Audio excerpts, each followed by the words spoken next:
Good afternoon. In the previous session, we had begun our class on the Silapathikaram by Elanco article. In the previous session, we had talked about Tamil amongst the Indian languages is the foremost non-Sanskrit classical language that boasts of an uninterrupted continuity in its spoken and written, oral and literary usage and distinct tradition. The Tamil country was ruled by three kingdoms, Chola, Chera and Pandya, known for their overseas trade with the Romans, and a huge corpus of poetry with more than 2000 extant poems testifies to a period of literary composition or sangams and royal patronage, as is said by B. Mangalam in an introduction to classical worldview. Then we had discussed the map during the 5th century CE, and here you can see the cursor are the three kingdoms mentioned: Pandya, Chola, and Chera here. So these are Tamil Nadu, Kerala, some parts of Kerala, Tamil Nadu, and Andhra Pradesh in the current map of India. Then we went on to discuss the genre conventions, the epic and the sangam. We got to know of Elanco article, who is he, and also about the songs of the saints of India and the Bhakti, the starting of Bhakti movement. The genre convention of epic, the few features, the Silapathikaram shares few features, epic features with Indo-European literary tradition, unity of action, Tamil and Sanskrit European epic tradition, how it is different from the one that is there in Elanco article Silapathikaram. Elanco through his eponymous heroine subverts the androcentric bias, the element of semi-divine that is there and is characteristic of epic tradition, resemblance between Tamil and Sanskritic European epic tradition, and difference between Sanskritic and European epic traditions. Then we the book of Vanchi, conventions of heroic poetry, 6 of 7 Puram Thinais, and the book of Maturai has this. The genre conventions of the Silapathikaram. What do we mean by the genre conventions of Silapathikaram? This was discussed here, and how Totar Nilai Seul is the poetic sequence as seen in Silapathikaram. The genre convention of Sangam, the 5 Thinais of Akam, 7 Thinais of Puram. The tale of an anklet, what was there in the story. The story is about Kovalan, Kannaki and Matavi. The curse on Mathurai. The Silapathikaram is divided into 3 books: the book of Puhar, the book of Madurai, and the book of Vanchi. The book of Puhar deals with the conjugal life of Kovalan and Kannaki, and goes on to in book 2 we have Kovalan, the death of Kovalan after Kannaki gets to know of Kovalan and Matavi's liaison, and they decide to restart, give their life a new start, and they decide to leave Puhar and they go to Maturai. This is the second book, which has 13 cantos in it. Book 1 has 10 cantos in it. The book 1 deals with the Chola reign, the book 2 deals with the Pandya reign, and the last book deals with the Chera kingdom. In the midst, the important characters are Kavanti, a Jaina ascetic, and we see by the last book, that is the book of Vanchi, we see the apotheosis of goddess Kannaki. Silapathikaram, the earliest Tamil epic, as an essay by Dr. A. Chidambaranath Chettiar, and the characteristic features of it. This was the recapitulation of the last session. Moving on to the session for today, we'll be discussing the 3 books in detail. Coming to the book of Puhar, that has 10 cantos in it and is the first book. So I'll be following the translation by V.R.R. Dikshitar and R. Parthasarthi.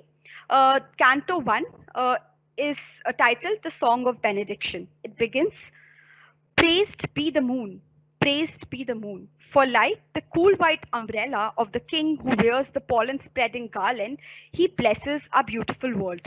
Similarly, praised be the sun, praised be the mighty cloud, praised be sweet Puhar." So we see that Puhar, the word Puhar that is mentioned over here is actually an ancient capital city of Cholas on the seashore. So we get to know that the setting that the action has begun in the city of Puhar. And then this fabled city is described, is elaborated further, and the author goes on to describe its golden creepers and how beautiful the place is, and the kind of socio-political scenario that is there in the city of Puhar. Uh, Also, uh, then uh, in the same in the same canto, that is Canto One, coming to line 30 to 39, we see that while describing Kovalan, the author uses, in the translation, uses Subramanya incarnate. He is Subramanya incarnate, and revealed their excessive love for him when they spoke in praise of him in their own gatherings. So the Subramanya incarnate is a reference to the war god in whose honor Kalidasa wrote his classic Kumar Sambhava, as was discussed, that three of the classics that are famous, Sakuntala, Kumar Sambhava, and Meghadutam of Kalidasa. So this is a war god in whose honor Kalidasa wrote his classic Kumar Sambhava. He's a very popular deity in Tamil India. Gopinath Rao, in his Elements of Hindu Iconography, according to Tok, he is the tutelary deity of the hillmen. Um, Among the Sangam works, the Tirumuru Gurupadai and one-fourth of the Paripadal are sung in glorification of Kumara. Incidentally, it may be noticed that the arguments in favor of a later date for the Paripadal, on the basis of astronomical data put forward by the late Swami Kannu Pillai, the chronology of early Tamil literature, and further examined by K.G. Sankara. In these works, it is mentioned that he is the war god, in whose honor we have Kalidasa also writing his Kumara Sambhava. Moving on to the lines 54 to 68 of Canto 1, we see that ladies with lovely teeth bore lamps, vessels, and plikai pots of tender shoots. These maidens who looked like golden creepers. So basically, the Canto 1 deals with the beginning of, the ceremonial the festivities that are going on in Puhar, because Kovalan and Kannaki are about to get married. So these lines specifically deal with how those ceremonies or festivities are being taken forward. So ladies with lovely teeth bore lamps, vessels, and plikai pots. So plikai pots are the chief feature of marriage and other samskaras among the Hindus even today. The Bodhyana Grihast Sutra mentions five palikais for the purpose of marriage. So ladies with lovely teeth bore lamps, vessels, and plikai pots of tender shoots. These maidens who looked like golden creepers and whose hair was decked with flowers showered blossoms on the bridal pair, saying, "May you live a flawless life with a love that knows no separation," and held in close and unrelaxing embrace. They then led Kannaki, the Arundhati of the vast world, to the auspicious nuptial bed with the prayer that the royal tiger emblem engraved on this side of the Himalayas might remain forever on the golden crest of the mountain. This emblem is important, this symbol of emblem, because this is the reference here to Karikala's engraving the tiger crest on the Himalayas. For a learned study on the life and achievements of Karikala, we can compare these lines and the implication that Karikala was not satisfied with being the overlord of all India, and his ambition was to cross the snow-clad hills and to extend the conquest to Tibet, China. So also the Jaina, in the last session, we were talking about the Jaina thoughts, the ideology that has influenced the work. So the four basic idea of wealth, desire, liberation is the last one. Wealth, desire, and if you'll just give me a minute. So yeah, coming to those four ideas, basically, this deals with the first idea of being, okay, so wealth, desire, prosperity, and well, desire, prosperity, and liberation are the four basic principles of the Jaina ideas that has influenced. So it starts with this, that the reference to Karikala is that he was so so bored, so bored of being the overlord of all of India. His ambition was to cross the snow-clad hills. So so what he signifies here is prosperity, ambition, right? So the material aspects of the life, and also if we go by the philosophy, the religious philosophy, or yeah, the basic philosophy, it would be that because this epic moves from the Akam to the Puram tradition. So Akam is the internal that is signified to the war, through the war, and Puram is signified through, is the internal, and is signified through the love, and Puram is signified through war. So we go on from love to war, right? And it being an epic, by the virtue of it, in its preliminal stage to the postliminal stage as would have all the elements of the human, that is also discussed, that was discussed while we were talking about B Mangalam and the characteristics of Sangam, right? So the idea of Yuri, that is the human element. So this is the part of the human element in the epic. So now the reference to Karikala, that is in Canto One. So Karikala, this symbol of Palikai, and Karikala, that is the crest in line 54 to 68, is important. Moving on to another canto. This is Canto 2 from the same book. So here, the description of Puhar is elaborated further, and this scene is of setting up a home. So by the idea of setting up a home, we get this, that newly wed couple living apart from their parents, in a way celebrating their first few days of having been bound by sacred rites together. So it is important to notice how in the case of Kannaki, whose apotheosis as a goddess we see later on in the epic would be defined through words. The words used to describe her would be different than that are used to describe Madhavi in the coming cantos. Madhavi is compared, her beauty is compared to the elements present around her at that moment, the setting that Kovalan and Matavi in. So her eyes are compared to fish net, how her body is a net mesh. So it is interesting to see. While in the case of Kannaki, in setting of home, there is a description. There is the description of Puar Yard, which is important because it gives us the idea of the geopolitical, socio-political, and religious atmosphere of the time, of the spatio-temporal pocket that the Elanco article is trying to announce in his work, right? So while describing the setting of home, we move on to certain things, like, for example, the untold wealth of the seafaring merchants of the rich city made even far-famed monarchs covet it.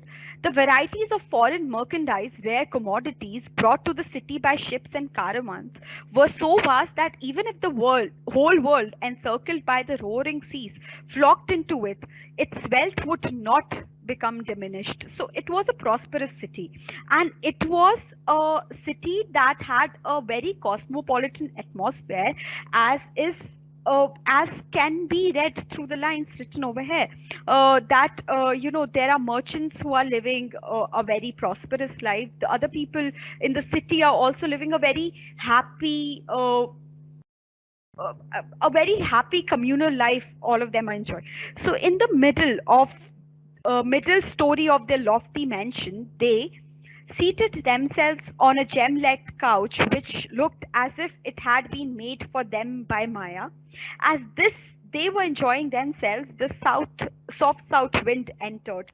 So this goes on, the canto completely goes on about how Kovalan and Kannaki are very happy together. They are enjoying the bliss. So now what is important in this is the idea of bliss and the space of it. So in the first canto, in line 1 to 11, uh, Kannaki, the lotus-eyed, and her loving husband. So, while Kannaki here is said to be lotus-eyed, while we'll be describing the beauty of Madhavi, she wouldn't be referred to as lotus-eyed. And her loving husband Kovalan, who were nobly born and blessed with inexhaustible ancestral wealth, the city resembled Uttarakuru. So the Uttarakuru is the semi-mythical region of enjoyment and bliss. So there's a reference to Uttarakuru, which is a semi-mythical region of enjoyment and bliss. So the setting of home is the symbol of Uttarakuru. Right. So it is a place of bliss, and it, as the name signifies, it is defined by that. So they are very happy together. They are enjoying their first few days of marriage. After the marriage, um, in line 60 to 72 in Canto 2, the lines are, O lady with charming tresses, fragrant with flowers, of what use to you are dressing maids and ornaments other than your flawless tali? So tali here is a Mangalavani. So what is Mangalvani is? The other interpretation of Mangalvani is the wearing of which on the occasion of a marriage seems to have been originally a South Indian custom, later adopted by the followers of the Brahmanical religion. So tali, the tali that is mentioned over here is specific to the South Indian custom and is also Mangalvani. So it is interesting to see how in setting up of home, we get to know about the chief duties of a lady. That now is signified through Kannaki. Right. The chief duties of a lady of a house were the giving of gifts to the deserving, the serving of brahmanas, and the entertaining of ascetics and guests, as evidenced by Kannaki's own words. This is also the prescription of the Dharma Sastras, or law carols, like that of Manu, a student of Tirukkural, will find elaborate prescriptions for the above mentioned duties of the householder. So duties of the lady of the house were to give gifts, look good, serve the Brahmins, prepare food for her husband, entertain her husband, and be the upright moral lady that she is. It is really, really poignant at this point to understand how in book 1, the woman with anklet, that is Kannaki right now, with the breaking of it, right? This is the preliminal stage, and to the postliminal, till the postliminal, it is the book 3rd, right? In the liminal stage in book 2, when she breaks open her anklet, is also the moment when she is deified, right? So she gets to be a goddess after she gives up on the material.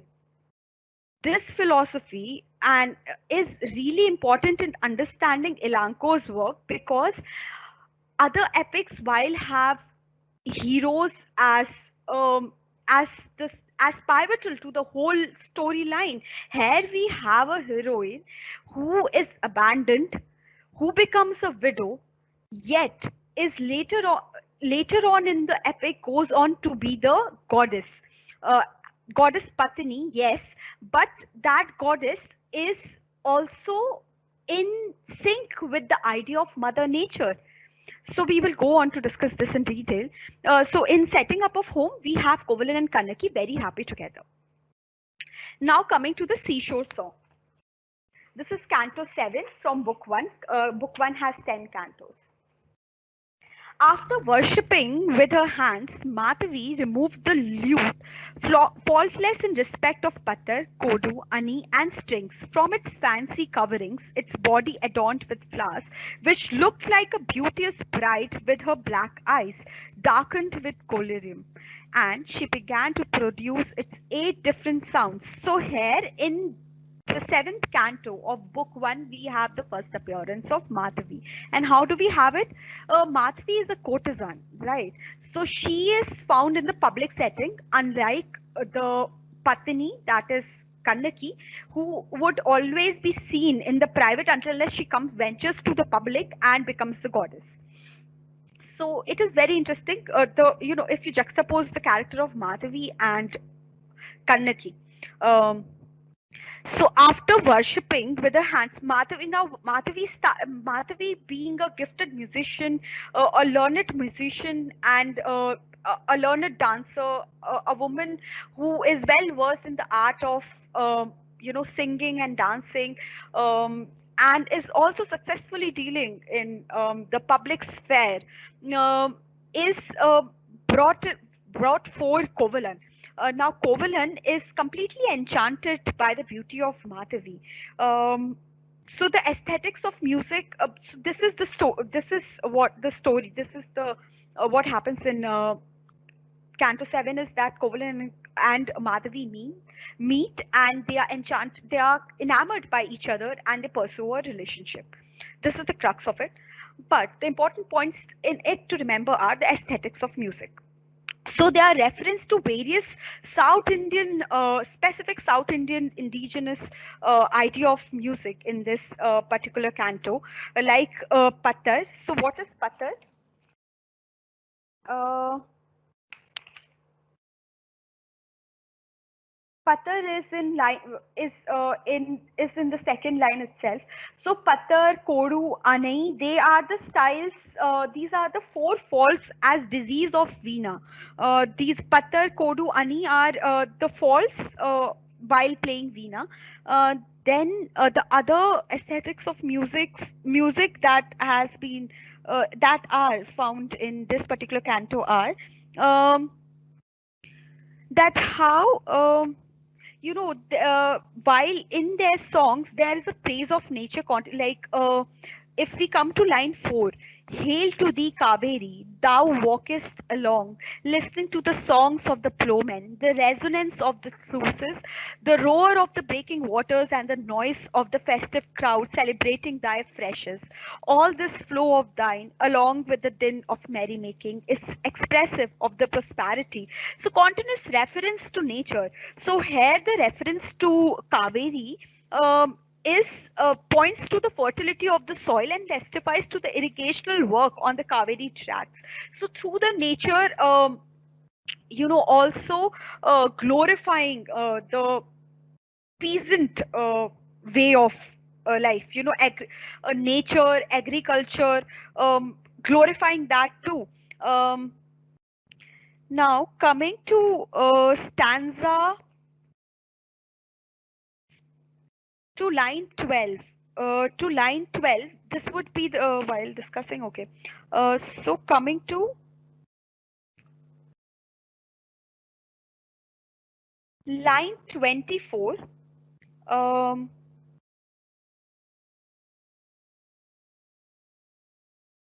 Line 24 and 25, again with the reference to Kaveri, to nature.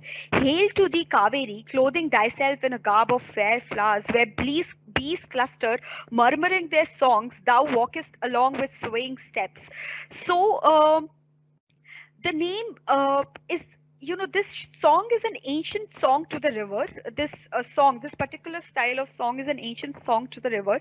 Here the righteous rule of the Chola king and the fertility of his kingdom are evidence, are laced in the lines that Matavi and Kobalan are singing to each other. But these all belong to the ancient culture of the Tamil literature.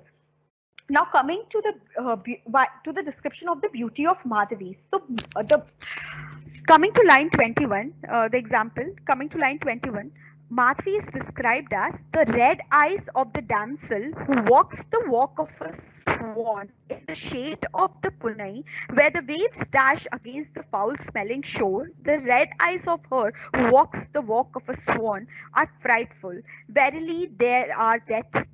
So the eyes and the waist of the ladies are compared respectively to the meshes of a net and to lightning. So this is a stark difference between a description of Kannaki and Matavi in terms of beauty.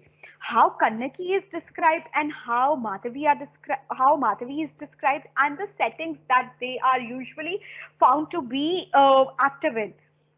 She Kannaki in private, Matavi in public. Uh, Line 43 in the Canto 7 is important. The lines are: someone came to the Kadai fences through the swamps and spoiled our sport. He who went away, he who went sway, uh, spoiling our sport, would not leave my love-stricken mind. Through the swamps, fenced by the park, close to the sea, someone came and stood before us, saying, "Make me please." So these lines are by the maid. Here we would see that how the maid identifies herself closely with the heroine as she speaks of the heroine. Here is an open declaration of her abiding faith in the lover who has deserted her, as she thinks for the first time um, being only. Alternatively, these sentences may be interpreted in another way. The first two lines of each these stanzas can be taken as the words of the maid, and the next two lines as the heroine in reply. This could either be taken like this, or it could be that the maid, how closely the maid identifies herself with the heroine. Um, Another important thing, the most important thing in Canto 7 is line 52. Prompted by faith, which made the music of lute its pretext, he slowly withdrew his hand from the embrace of his full moon faced lady love and said, "Since the day has come," and this idea of full moon faced lady love is like constant. It is there. This is the only similar description of for Kannaki and Madhavi that is used in the epic. It is full moon faced lady love. And since the day has come to a close, we shall make a move. But she did not get up at once. After Kovalan had gone away with his retinue of servants, Madhavi rose up, and silencing the group of maids who were making a noise in the grove filled with the pollen of flowers, she betook herself home, getting into her carriage with a sad heart, unaccompanied by her lover, and saying, "May the garlanded white parasol of Sembian, who with his fiery sword and his elephant with an ornamental plate on its face makes all the princes of this vast world bow their heads, bring under its shadow the entire Chakravala mountain." So this presages um, the climatic episode of the epic. How prompted by faith, as if Kovalan got a feeling that there is something ominous that is about to happen later, and he leaves his moon-faced lady and goes on to his wife goes back to his home. But it is interesting to see how the idea of prompted by faith is used. So this is also a characteristic feature of the epic, having the idea of this idea of things being in the cyclical order of time, and how faith and deeds are working are corollary to each other. So this is an important line 52 to line stanza 52, actually stanza 52 in Canto 7. Coming to the next book, that is the Book of Maturai. It has 13 cantos in it. In this book, we see this is okay. So liminal can be defined as a stage that is betwixt. Betwixt means between, in between, right? So while book 1 deals with the housewife Kannaki, book 2 Maturai is the liminal phase where we see how this housewife becomes the goddess.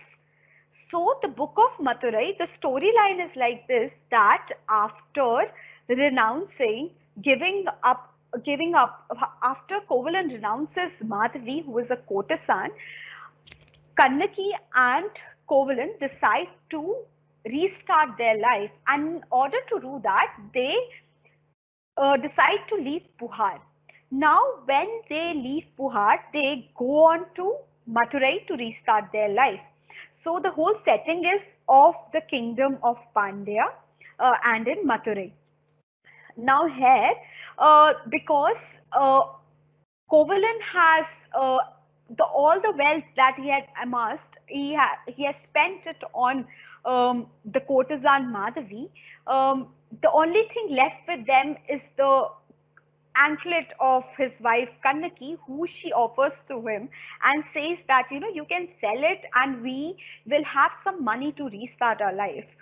Now, when he goes on to do that, the goldsmith that he goes to has got the news of the queen's anklet, that is the queen of the Pandyas, anklet being stolen. Now, the stolen anklet is thought to be the anklet that Kovalan has brought to the goldsmith.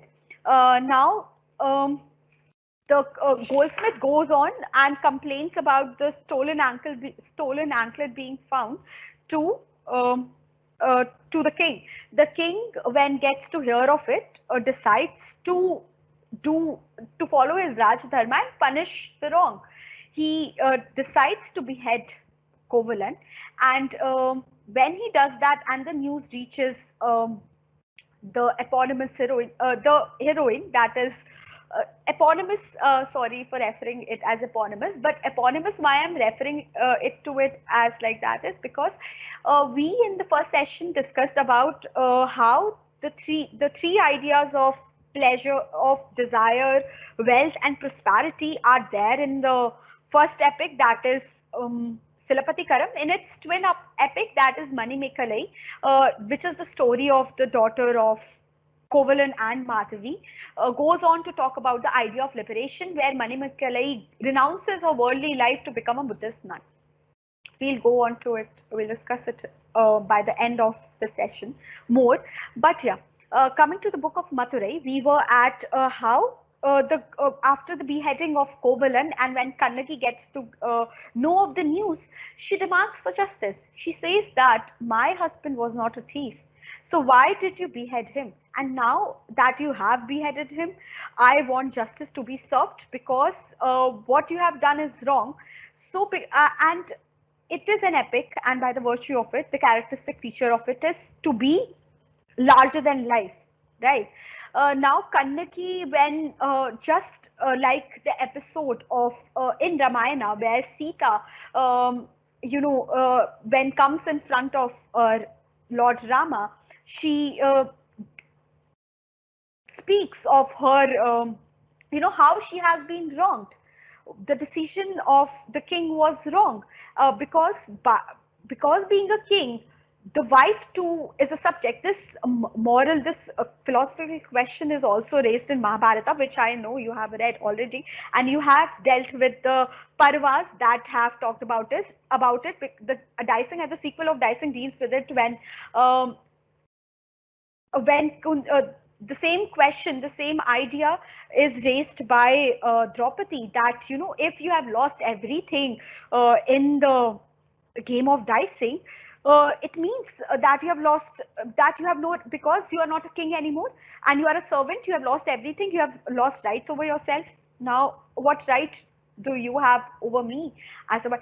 So yeah, but these are a little varying from it is the question of Kannaki, because she has been wronged. As it was Kovalan's fate to be beheaded like that, uh, to for his mortal life to end like it. It was his fate, as he has done some bad deeds in the past, that he had wronged a Brahmin whom he had killed out of vengeance, purely out of vengeance. So he had wronged a Brahmin, and in this life he has to the cyclical idea of time and of karma. So when she goes on and decides, goes on to talk, ask for justice, the king is left stupefied. He is he has no word, he has nothing to say to her, and we'll be discussing it. So we'll see that the description of Kannaki, how enraged she is by it, and that phase of her, that description of her as a Kali, as the goddess of war, and a wife who has been wronged. This chaste woman who is demanding justice is there in the lines, is witness, is evidence through the, is evident through the lines. She goes on to demand justice, and when the king is not able to do it, right, he is not able to justify his actions to Kannaki. Now Kannaki curses the city of Madurai. How she does that? The breaking of anklet, the hurling her left breast in the fragrant city street of Maturai. She does that like that. Those symbols would be discussed. But now when she does it, she has done something which has involved the divine, the element of divine in it, right? So the element of divine in the epic. As soon as we introduce the element of divine, comes the idea of the apotheosis of a chaste wife. Now this woman has done a thing that has been witnessed by celestial powers and has been hallmarked by them as authentic. Now after it being hallmarked as authentic, it has to be revered as an act of not just a woman being fulfilling her duty as a righteous mortal, but also the idea that how this woman, how this act has to be remembered as balancing of what was done wrong and what has been done right. So the basic critical analysis of it. So coming to the first canto that we'll be dealing under the second book, that is Canto 18, the Garland of Sorrow. So it is the preliminary stage from Akam to Puram to coming to the technical part of the Sangam. How it is a preliminary stage for Akam to Puram is that till now in book 1 we dealt with the internal, the love triangle, and it goes on to the Puram now after the woman becomes the goddess, and with her being a goddess, her being established as a goddess, the Chera king winning the war. In the book 3, the third book in the epic, is all about the war. So the Garland of Sorrow, in the Garland of Sorrow, this is for Akam to Puram, begins with Kannaki in the fulcrum and reference to Kuravai dance. These from lines 46 to 53. Here my so this dance is important because this is what the canto also starts with. It is so what is Kuravai dance is that in India the most important festivals and rituals were marked by the sacred path, but it is also a reference to I or any other lady. It is here taken as a reference to I from the fact that Kannaki addresses her as a friend and companion later on. From this, we see to infer that only Ai's mother, Madari, went to the river and the temple there, while Ai remained at home. So, you know, the idea of that most important festivals and rituals are marked by a sacred path, and the dancing. The dancing of the hill women is very important in the context that these hill women, these hill men women, are the first people to recognize Kannaki as the goddess. Right. So, and it is in this hill particularly that the apotheosis or the ascension of Kannaki from a mortal state to the state of immortality happens. Right. These two things, and also this dance signifies celebration of the wrong that will be made right later on, right? From Canto 18, we have the first mention of the dancing, the Kuravai dance and the dance of the Hill men women. Um, and in this canto, we have the death of Kovalan too. Um so, like the distressed women who, after losing their husbands, who had worn fragrant garlands on this is line 38 to 41. Like the distressed women who, after losing their husbands, who had worn fragrant garlands on their broad chest, go in despair to many places of pilgrimage and bathe therein, am I to perish in anguish, of foolish goddess of Dharma, though the fault of the king wielding the scepter of injustice? This is said by Kannaki. So, what does she say? She says, like the distressed woman who, after losing their husbands who had worn fragrant garlands on their broad chests, go in despair to many places of pilgrimage. So, the pilgrimage, even today, Hindu widows go on pilgrimages after the decease of their husband to bathe in the waters of holy rivers and pools in order to obtain final salvation. Bathing in tirthas and fasting are generally practiced by women after the death of their husbands. It may be noted that the practice of su, um, suti was not the rule but only the exception. Okay, so of foolish goddess of dharma, though the fault of the king wielding the scepter of injustice. So the reference is to the sun god when she says of foolish goddess dharma. So the reference is to the sun god Kannaki, who had already addressed the dharma devta. Now appeal to the sun, according to the tradition of the sun, is supposed to be the unfailing witness of all acts and deeds. She demands from the sun god an answer to her question. She had addresses the dharma, and later on in the lines, O Lord of the hot race, she addresses both dharma and the sun, because she, in many of the indigenous cultures and in Tamil tradition too, sun is even in Hindu traditions, sun is considered to be a witness to all the deeds of mankind, right? So being the omniscient and omnipresent entity in the material world, her addressal to the sun is very powerful. So the reference is to the sun god Kannaki, who had already addressed the Dharma Devta, now appeal to the sun. According to the tradition, the sun is supposed to be the unfailing witness of all acts and deeds. She demanded from the sun god an answer to her question: is my husband a thief? The sun immediately replied, no. In ancient times, the sun cult was universal.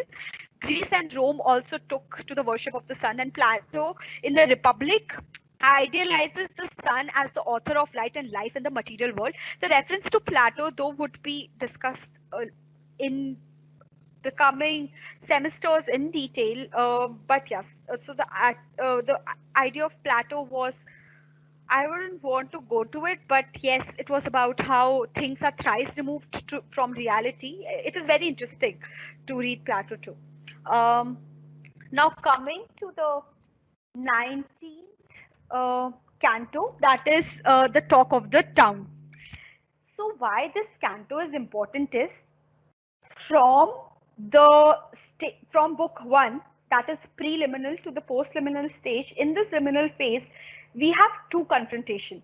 One is the confrontation that happens between the town people of the town and the female protagonist, that is Kannaki, that we'll be discussing. And the second confrontation happens between the court and between the king and his court and the protagonist Kannaki. So the first confrontation, we'll be dealing with the first confrontation. So so what happens in this canto is Kannaki ventures out in the public sphere, and she asks the townspeople. She says that was my husband a thief? Has he is so? What exactly does she say in line 1 to 8? Is my husband a thief? They killed him, unwilling to pay the price of my anklet. What injustice! So she goes on to say to plead the townspeople about what is, if the king that they praise so much, the just king, what he did with the woman Was it right? So the important point here to note is the use of the plural verb them. So while Kannaki goes uh, to the public sphere and is talking to the people and mentions the king, she just doesn't say directly, doesn't refer to the king directly. She doesn't say, why the Pandya king. But what she says is them. It is not just the king, but also the people who were involved in that act, whom she holds culprit. The same thing that happens in Mahabharata too. What happens in there is, while the disrobing of Draupadi happens, it is not just not just Dushyanta who has to be held culpable. It is also Karna. It is also Dhritarashtra. It is also Bhishma Pitama, and they do this balance we see, is being restored through the great war that happens. The same thing happens over here. The use of the term, the plural verb them. So the idea of preordained fate.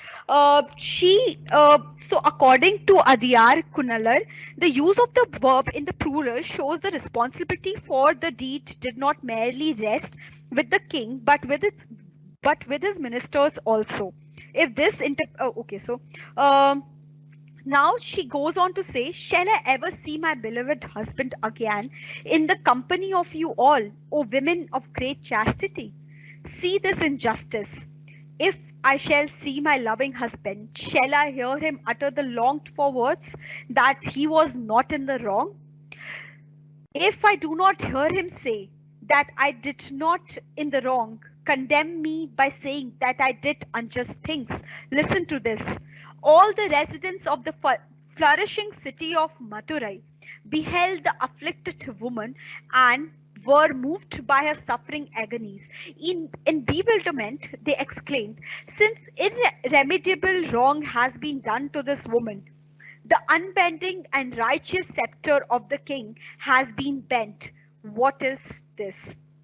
So the sympathy of the women of Madurai goes to Kannaki. They condemn the king and his action and seem to endow her with divinity. It is, the course of action has now been set towards her being, towards Kannaki being regarded as a goddess. So, how it happens is the sympathy of the women of Madurai goes to Kannaki. They condemn the king's action and seem to endow her with divinity. This is an important statement as it suggests that the Pandyan rule was tainted with unrighteous for the first time. Here we may recall the words of the Brahmana Kausalkan at the commencement of Canto in the previous canto, in Canto 8, in which he had paid a glowing tribute to the Pandyan rule. So this is after hearing of the virtue of the great Pandyan king, is why both both Kannagi and Kovalan decide to go on to Madurai to restart their life. The poet wants to impress upon us the idea that the sight was so horrible that even the sun shut his eyes. So the idea of, the sun shutting his eyes is that such a heinous deed has been done that it if you'll compare it to the idea of the becoming of Christ, how he was crucified. So in the same way, how after the death of uh, his of the husband, how Kannaki goes on to demand for justice. She goes on to ask the townspeople if she does not deserve justice, what wrong has she committed to deserve a fate like this? Um the lines that are really important in this canto is line 42 to 46. Is it just that, in this elusive twilight, with none to aid me, your garlanded, beautiful breast should lie on the bare ground before me who pine in lonely grief? Will not people say that it was my preordained fate which made the Pandyan commit a wrong, that the whole world proclaimed unjust? So the idea of, while Kannaki till now is not aware of the fact that it is because of the deeds, the past deeds of Kovalan, that he met with a fate like this. Yet her question at this point is justified, right? She is doing her karma, her deeds in a righteous manner. She is being a righteous mortal. She is moral. She abides by what is considered, what is not considered, but what is right. She tries to, at least, unlike the husband who not only had extramarital affair, but later on had the audacity to ask his wife to sell her jewelry uh, in order to restart their life. Right. So he, as a husband, is also has given up on his duty as a husband. Right. So this woman is was not only a victim of a cheating husband, but was also a victim of a abandonment that she did not deserve. She was there to restart her life. So her question at this point is justified, that, why me? Uh, the Pandit, why did the Pandit king do this to me? He could have done this to anyone, but why me? So she proclaims, she says, is there a God? Is there a God? Is there a God in the Kudal whose king's sharp sword killed an innocent? Is there a God? So she goes on to proclaim in the utter despondent state that she is in, that is there a God. So we see that in the last part of the canto, the husband rises and says that, oh my dear, stay here. And this is also adding to the dramatic dramatizing and keeping with the Puram poetics, keeping with the Akam poetics and technicalities of the of Elanco's poetics, that this scene is so internal that in its externality is when the actual transgression from the space of private to the public happens for the chaste wife. So the canto is important in that regard. Coming to the next canto, that is Canto 20, from the same book. Um, it is titled "The Demand for Justice." Now, the woman, the heroine goes on to the court. She goes to the king. Uh, before we go on to how Kannaki, what the confrontation is actually, before it, the canto starts with the queen narrating her dream to her maidservant. She says, "Alas, I saw the scepter fall and the umbrella. The bell at the palace gate shook itself and tinkled as it quaked. Alas, I saw the 8 cardinal points agitated, and darkness swallowed the sun. Alas, I also saw." So this is her predicting the future in a way. So the dream element is the dream motif is very, very peculiar to the epic. It is there in the Iliad too. It is there in the other epics too, where things are ominous and something ominous that is about to happen is already seen, is presaged through the element of dream or voices heard or some or like in the case of Shakuntala, the the curse that was given to her by Durvasa, right? And before that, how it goes on to that particular moment, how this sage's curse comes into the unity of action is interesting. In the similar way, we have it here, that how in the unity of action for the epic. it goes on to, presage what is going to happen next. So now the servant, the gatekeeper, announces it to the king.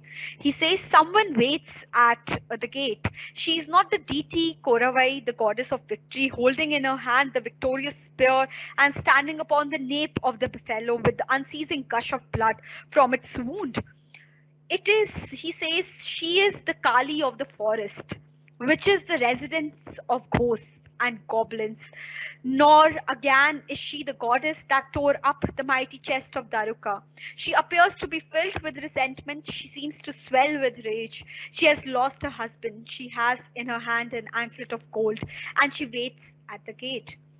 So it is to be noted that Kali is different from Bhadrakali, the goddess who killed the Asura Daruka, the mighty Asura engaged in austere penance for which he was blessed by Brahma and told that he would not be killed by Deva, Asura man or any other creature or weapon either in the day or night. He was the lording over the whole universe, and the chief gods attacked him in vain.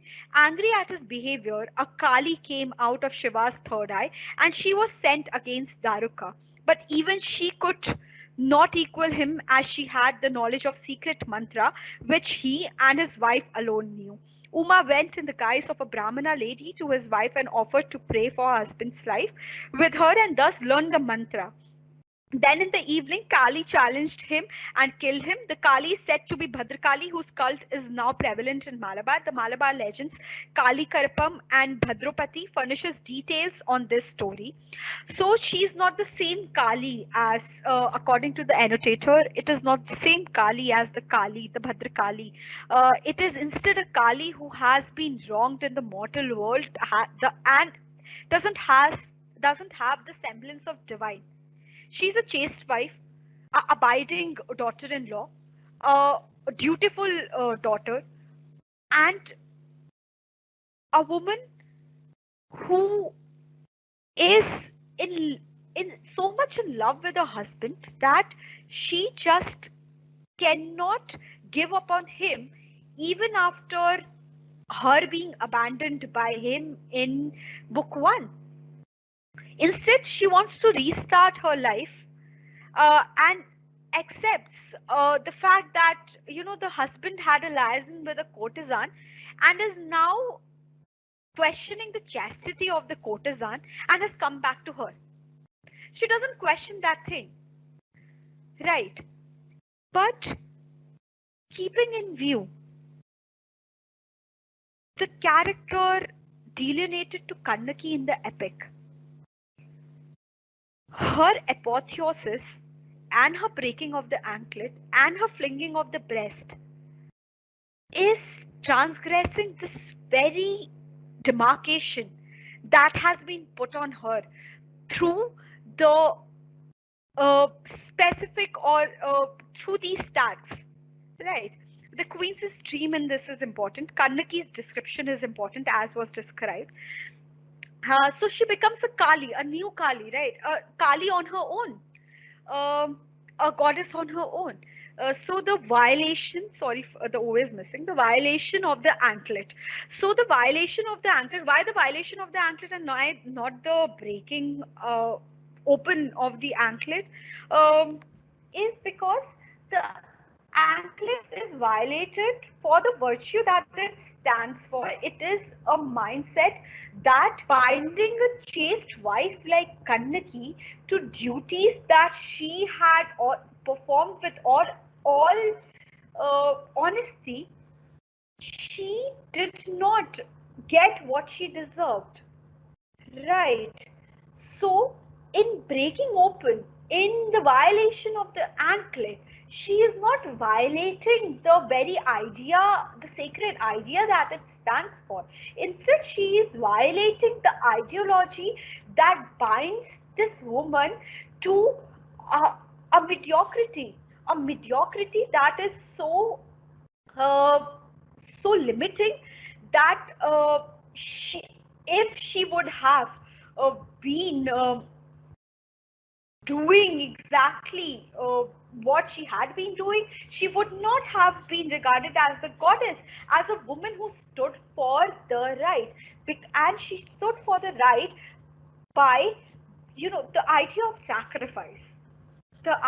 sacrifice, that even when she has been wronged by the husband, the idea of the love transgressing the level of immaturity to to the idea of maturity, where that love is not confined to the conjugal bliss as was described in Canto 1 and 2.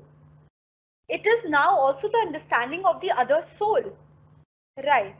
So she in this goes on to uh, become the goddess, that even in her very basic humane, she is she rises above it by the virtue of being moral, uprighteous, and being just, and standing for what she believes in. So this is the violation of the anklet, and the symbol of anklet is the breaking open of the anklet. So when what happens in the episode of the anklet is that the queen's anklet only had pearls in it, while the anklet that was that Kannaki was wearing and that Kovalan took to the goldsmith had in it gems and other. It had gems in it. So when it was broken open, it broke open, the gems fell out and not the pearls. So the king got to know of the innocence of Kovalan. So it also established the innocence of Kovalan and how Kannaki helped him um, in liberating him from his past deeds, right? And in the process becoming the goddess. Um, so uh,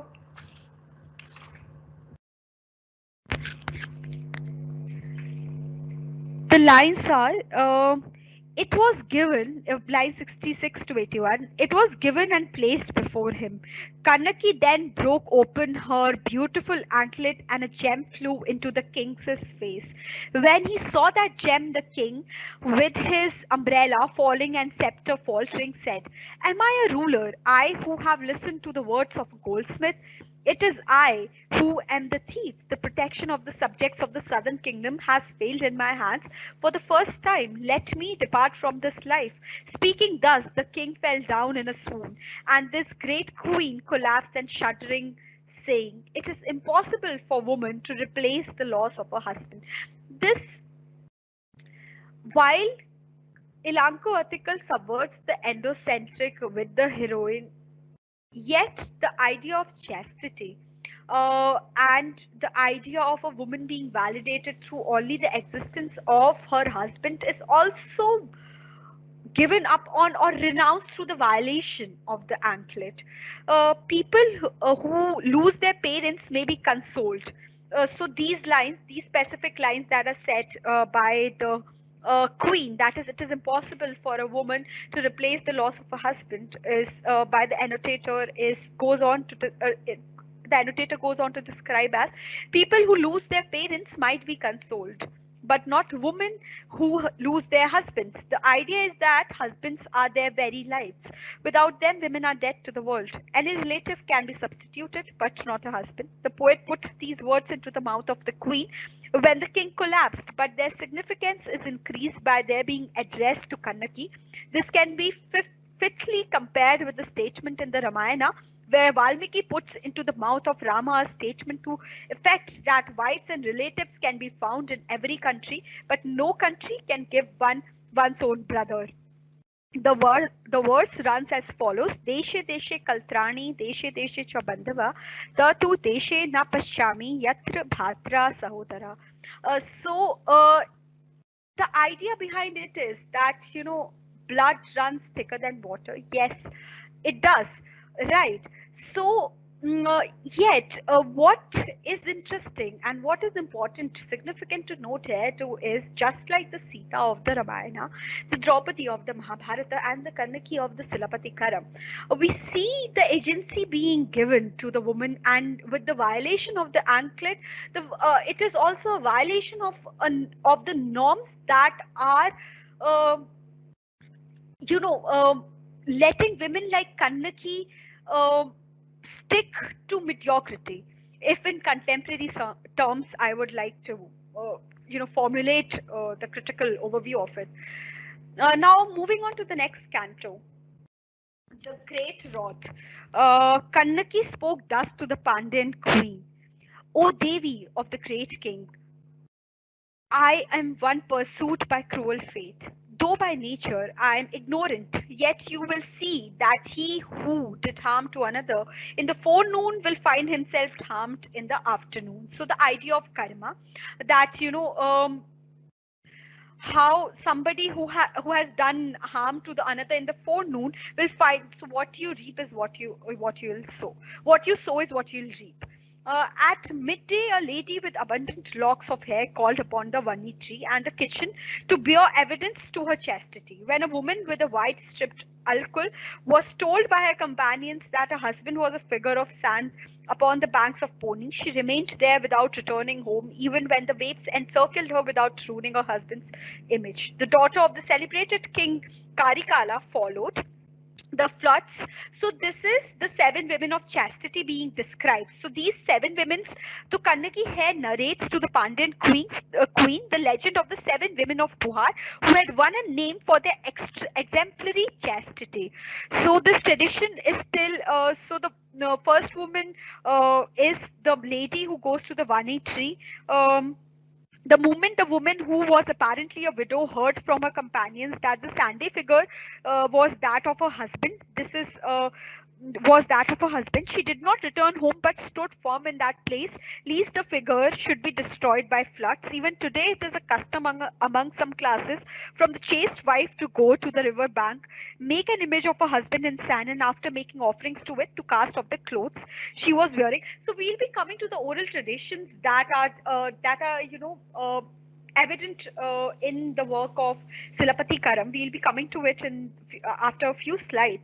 So here is the seven stories of seven women of chastity being narrated to the Pandyan queen. She goes on to talk with the Pandyan queens regarding these women and how chaste these were and how exemplary their chastity was. Now, with this, what happens is that that so I was born in this. She comes to herself and talks about herself. Now she says, I was born in the city Puhar, in which great women of fragrant tresses were born. If these things happened truly, and if I am also a chaste lady, I shall not allow this city to flourish, but will destroy it along with its sovereign. You will see the truth of this. She left the place and cried out, O men and women of Matarai, of the four temples, O gods in the heavens, and O you saints, listen to me. I curse this capital of him who did wrong to my beloved husband. I am not to blame. Then she twisted off her left breast with her hand, and going round the city of Madurai thrice, making the woe. In deep anguish, she threw the beautiful breast whirling into the fragrant street. With the violation of the anklet is also the violation of the sexual organ for a woman. This is an idea we'll be coming to in the slides that are coming. But yeah, she does that over here. She flings her left breast and she throws it in the fragrant streets of Madurai. Uh, so now, Brahmana, blue in hue, his stuffed like the red sky and with milk white teeth, saying, O chaste lady, as I long ago received the order that I should destroy the city by fire on the day on which you would be cruelly wronged, who can escape death here? The wrathful Kanaki then ordered, spare Brahmins, the righteous cows, chaste women, the aged and children, but go towards unrighteous people, and the city of Kudal, belonging to the king of the mighty chariot, was enveloped by fumes and flames. This is the great wrath. The conflagration happens after this. The conflagration is a great fire. The great wrath, in the great wrath, we see the woman's, the goddess, the prospective goddess cursing the city, and the fire flaring and engulfing the whole city. Um, and the seven women of chastity is the narration of the seven women of chastity is important in this canto. Coming to the next canto, 22 in the same book. The god of Agni is ministering to the wants of the devas, hence the epithets Devaduta in Vedic literature. The rationale of all religious offerings to Agni is that he makes them the respective gods and pits to whom such havans are intended. So the god of Agni is mentioned in the very start of the conflagration, that is also the great fire. So Agni also stands for purification, also stands for the idea of Shunya, also stands for the idea of for a restart. So Agni here in the great conflagration is symbolic of the fact that a great catalytic event has happened. Now it is moving towards its resolution. And how it is happening is through the god Agni. Now in the same canto, the caste bhutams are also mentioned. We have uh, the the description of the attire of the Brahmins, the Kshatriya bhutams and their tutelary deity and the presiding deities, the outfit of the Kshatriya bhutam, like a full description of the Vedic Brahmana and his outfit. The Brahmana bhutam was an ideal example for the members of the community to copy and follow. The description is told twice in certain particulars. The outfit of Kshatriya bhutam. Reference here is perhaps to Krishna. From lines 37 to 61, it is line 59, 57 to 61.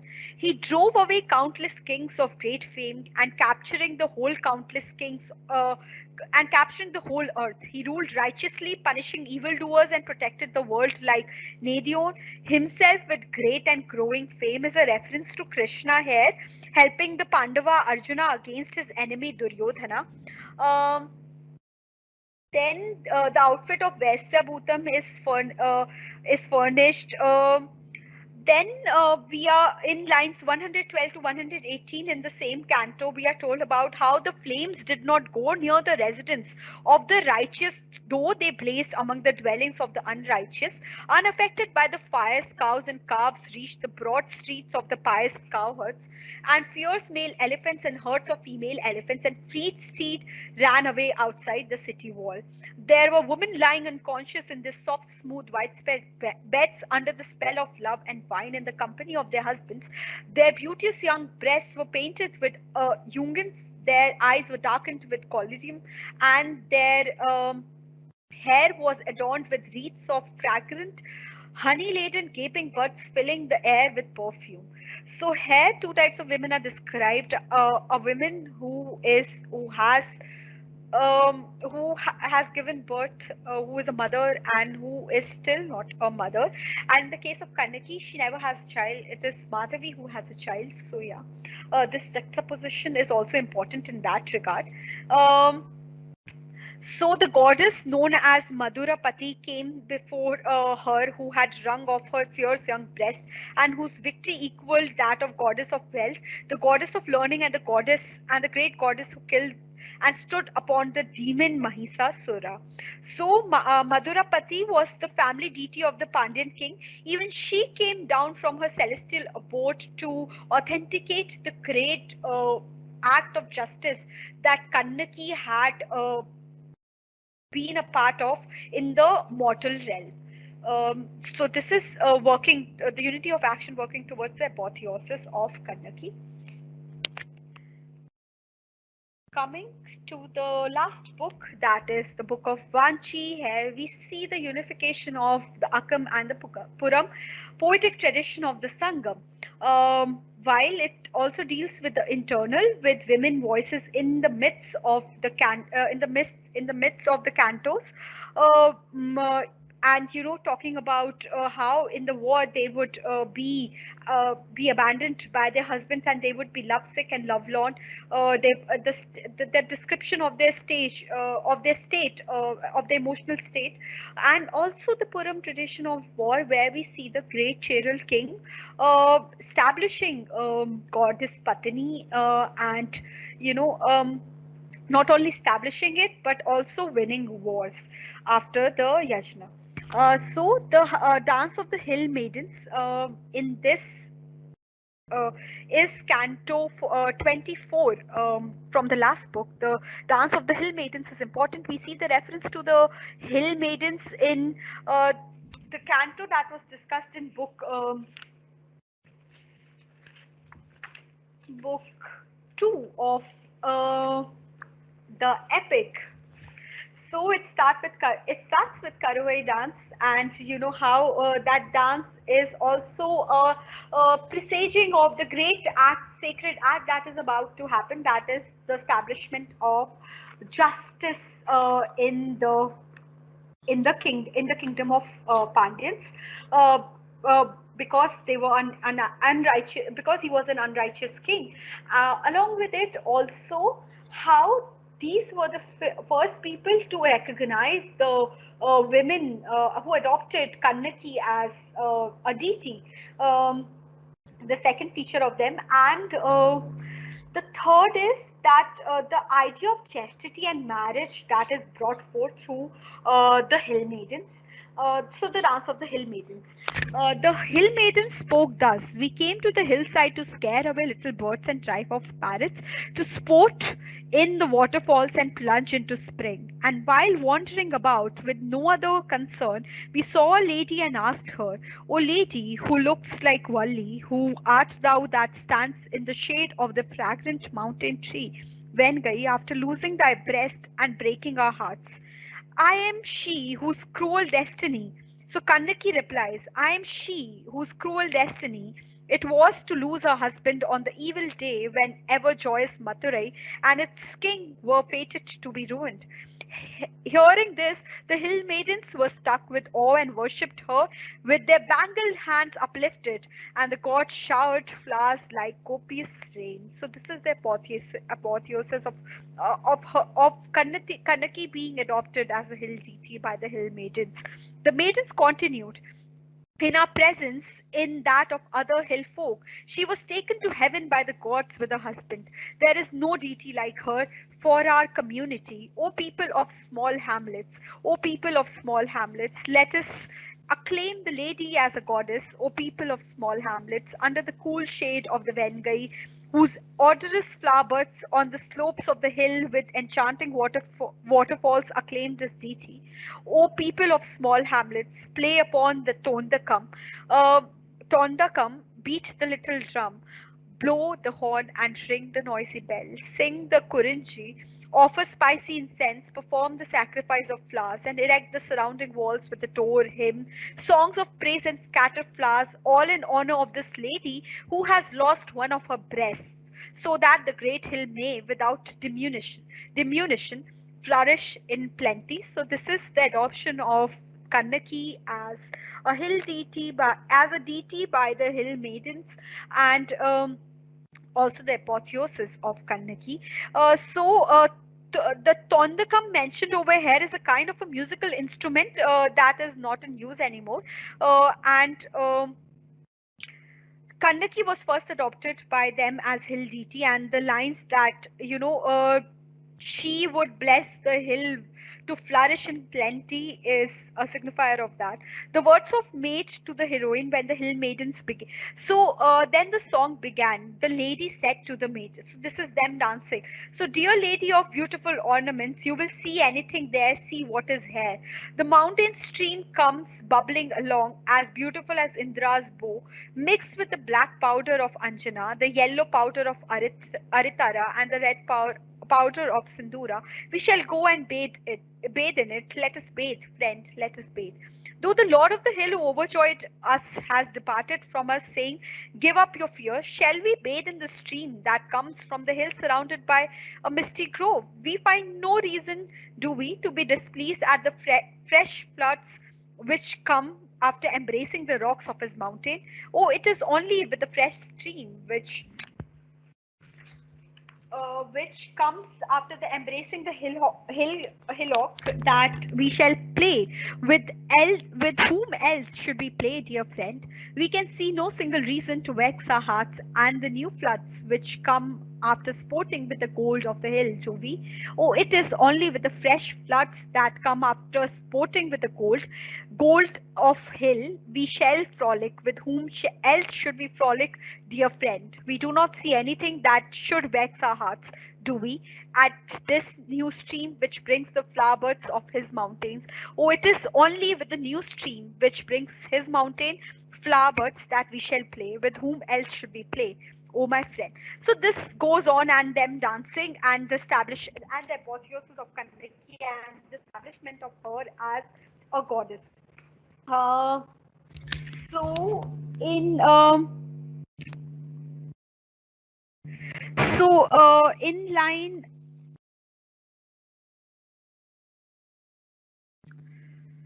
in the Patumadai, that is in Canto 40, in Canto 24, in the Maid's reply, it is we notice that the plural form that are being used by the maid in all love themes in Tamil literature, the idea underlying is that the maid identifies herself with the heroine. The same thing that happened, the reference that was given earlier too. So here too, the use of the plural, and there is a reference to Parvati uh, in the same canto. We worship your 2 feet, O son of the daughter of the mountain, Parvati with Valli of the crescent forehead, the young, youthful daughter of the Kauravas dwelling in their ancient mountain. O great God, make our hero marry, so that it may be unknown unto many. So the reference to Parvati here is from the legend Matsya Purana. Uma is the daughter of Himvan and Meena. Um, the canto ends with sympathy of the chaste ladies, praise and worship the pretty lady Kannaki in this fertile field of ours. Even after the Devas had their extolment restored this pretty lady to a husband, they did not cease magnifying her greatness. The apotheosis of Kannaki happens in the 24th canto of the epic, which is the part of the book third. The third book of the third book, that is the book of Banshi. Coming to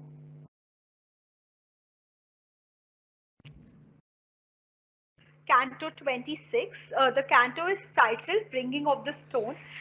So this canto deals with how Kannaki is established as a queen by the Cheral king, and how her her story, her legend goes on forward with the mention of Gajabau, who was a Sinhalese king from Sri Lanka, who was present during the great ceremony organized by the Cheral king Chenakuttavan, that is mentioned in the epic. We here see the Purohita rituals and the Dharmic battle. Bhasa and Kautalya are mentioned here. Chera monarch and his religion. Um so the important features of this are the Purohit that is mentioned in the first 1 to 18 lines of Canto 26 was important limb of the state and was a member of the ministry. Then we go on, the important lines in this are, at this the astrologer versed in the 5 Kelevis, who knew the effect of the planets in each of the 12 signs of the zodiac, rose up and said, "Powerful king, long live your valor. The time is now auspicious for making the rulers of this vast earth prostrate themselves before your beautiful lotus field. Prepare to start out in that direction which you intend to follow." It's the beginning of the dharmic battle, and also with gives us an idea to the religion of the Chera monarch. So the Bats who encouraged and cheered an army are also mentioned. So the Kelvis that is mentioned, Titi, Varam, Nakstratam, Yoganam, Karanam. Napu is used for ally, Atsi is used for success, Yusam is used for leading to glory, Pakai is used for enemy, Nisam is used for leading to dishonor. Um, This shows, the reference to the zodiac, the 12 signs of the zodiac shows to the development of astronomy in Tamil land. Um, Baths were encouraged, so the baths here are mentioned. The aesthetics of music that was referred to in the previous slides here, while mentioning about nature and the ancient songs to Kaveri. Here is a word porunad. Like when the monarch of unfailing success heard this, he ordered, after the Purohit announces that you can now go on to win the world. So the monarch, what he does is he orders his sword and umbrella should be taken northward. Then to the accompaniment of cheers from the Porunars. So who were the Porunars? Were the Bats who encouraged and cheered an army. So along with the retinue that was walking, or the whole fleet of people walking with the king, also had Bats who would encourage them to fight. This shows the not fight but to win the war. Uh, so the reference to Chera monarch and his religion is that this shows that Senegottavan was a follower of an orthodox religion which consisted in the worship of Shiva and Vishnu without any sectarian bias. The temple under the reference must have been Pasupati Koli of the present Karur. So these are the lines from the sweet fumes from the sacrificial fires, ordered line 50 to 57 from Canto 26. Offered by the Vedic Brahmanas, deprived his garland of its lustrous color. He then mounted the nape of his proud war elephant, goes on to win the war. Um, Now, in line 58, 59, 60, there is a reference to Kamadam. So Kamadam is probably a reference to the Vaishnava temple that is now found in the suburb of Karur. Um, Also, the women voice in this canto, as he thus gloriously set forth, the dancing girls who had gathered in the different theatres appeared with clasped arms and said, "O conquering monarch, may you, under the shadow of your white umbrella on your elephant, with its forehead decked with Vahai, Tumbai, and Pondai, present so delightful a sight as to cause our lustrous bangle to become loosened."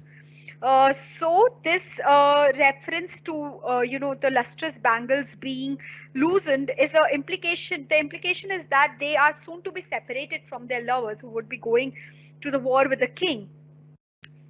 Uh, Now coming to uh, another war dance that has been referred to in lines 231 to 241 of the same canto. Um, this dance, Pinare Kuruvai, is Pinare Kuruvai dance, and the Pinare Kuruvai is a kind of a war dance, generally danced behind the war chariot of honor to celebrate victory in war. Similarly, there were other dances, so this is a kind of a war dance. So finally, Senagottavan establishes goddess of chastity after he orders his army, differently armed units of his army, to secure from the golden crested Himalayas a stone slab. Remember the stone slab that was mentioned in Canto 1 in the beginning of the book of Puhar. So from the same Himalayas, hence the liberation through Kannaki, the apotheosis is of Kannaki and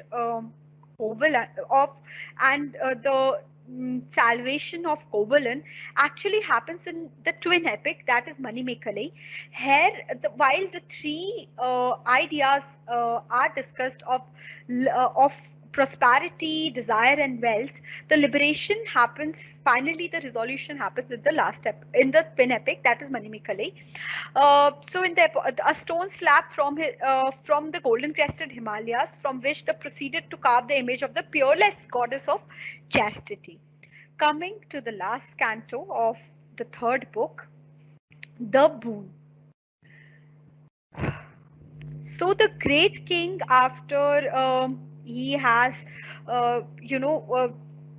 established the divine Kannaki, he goes on to ask, he says that who is this Manimekalai whom you are referring to? So the person he asked this to, Devanadikai, uh, he goes on to say that she is Manimekalai is celebrated among the group of dancers with handsome waist ornaments. Uh, so she was admitted to the Buddhist Sangha to follow their dharma, and after speaking thus, Devandikai becomes God possessed, and the flower wreaths from her wreaths on her locks fell loose. So the motive of the divine possession.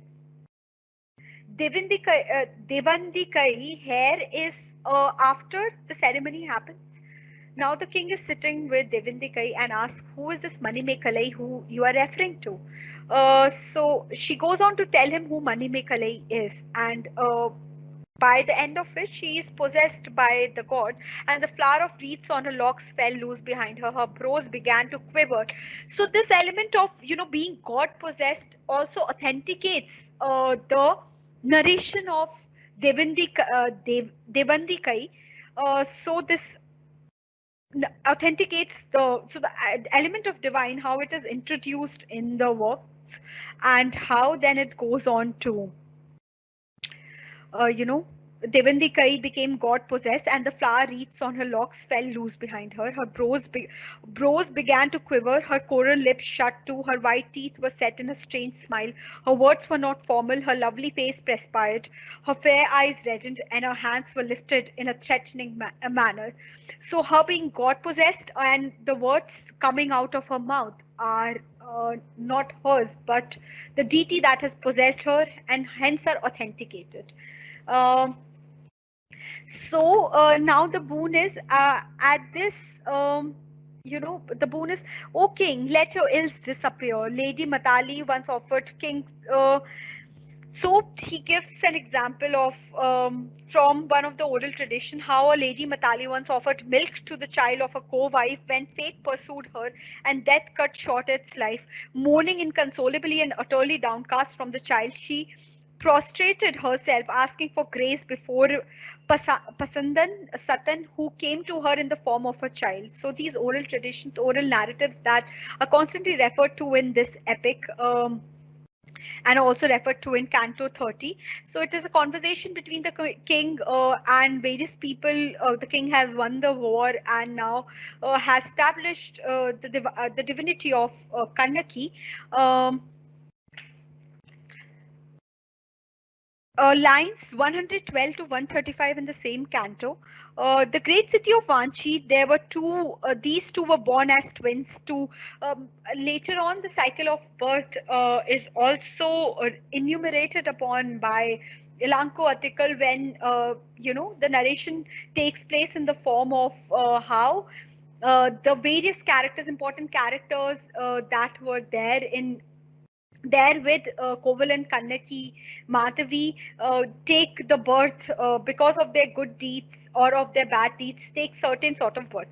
Like for example, um, the like Kannaki, the because of the excessive attachment to Kannaki, how Madhuri is born is that they were born as twins to the great satisfaction of the good and modest wife of Aratan Sethi, and this elderly cowherdess, who in her previous birth was devoted to to the charming lady Kannaki and performed a Kuruvai dance, was now born as the little daughter of Kudumbu in the service of Lord Vishnu. So the narration of what happens later on after the divinity of Kannaki established and how the birth cycle of birth for the other people. So also what is important in this canto is line 159. 159. The king of Malava and Kavyavagu, the king of Gajabahu, the king of Sigrid Ceylon, prayed reverentially to the deity thus: "Please grace our countries by your presence, just as you have done this auspicious day, a feast day at Imaya Varam Ban's sacrifice."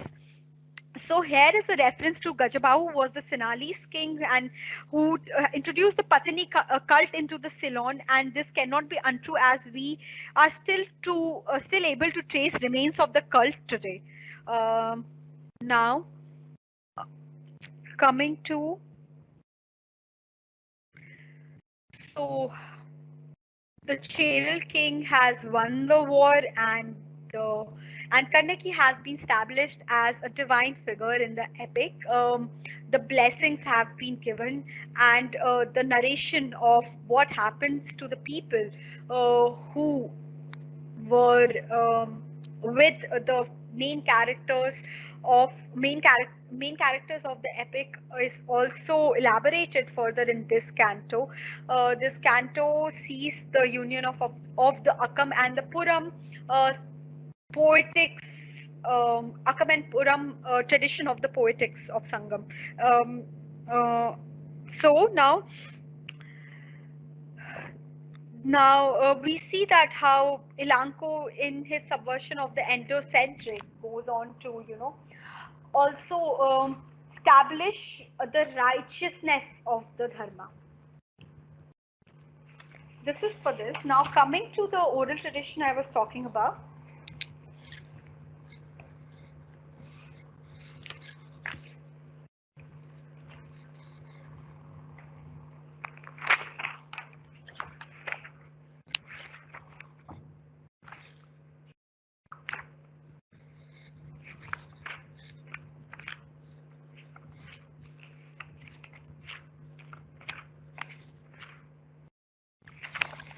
The Vedas, the earliest text of the, this is the first point being discussed in this.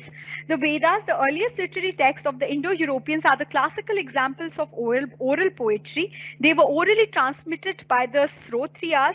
Brahmins learned in the Vedas more or less unchanged by centuries. If we keep in mind the function of the Vedas performed as ritual texts in Hindu society, their lengthy oral transmission becomes clear. No doubt, memorization played a significant role in the preservation of the text, such as Rig Veda, which alone compasses 40,000 lines. It is possible that at some stage writing contributed to fixing the text as we have it today. However, Indian society to this day remains essentially phonocentric rather than graphocentric.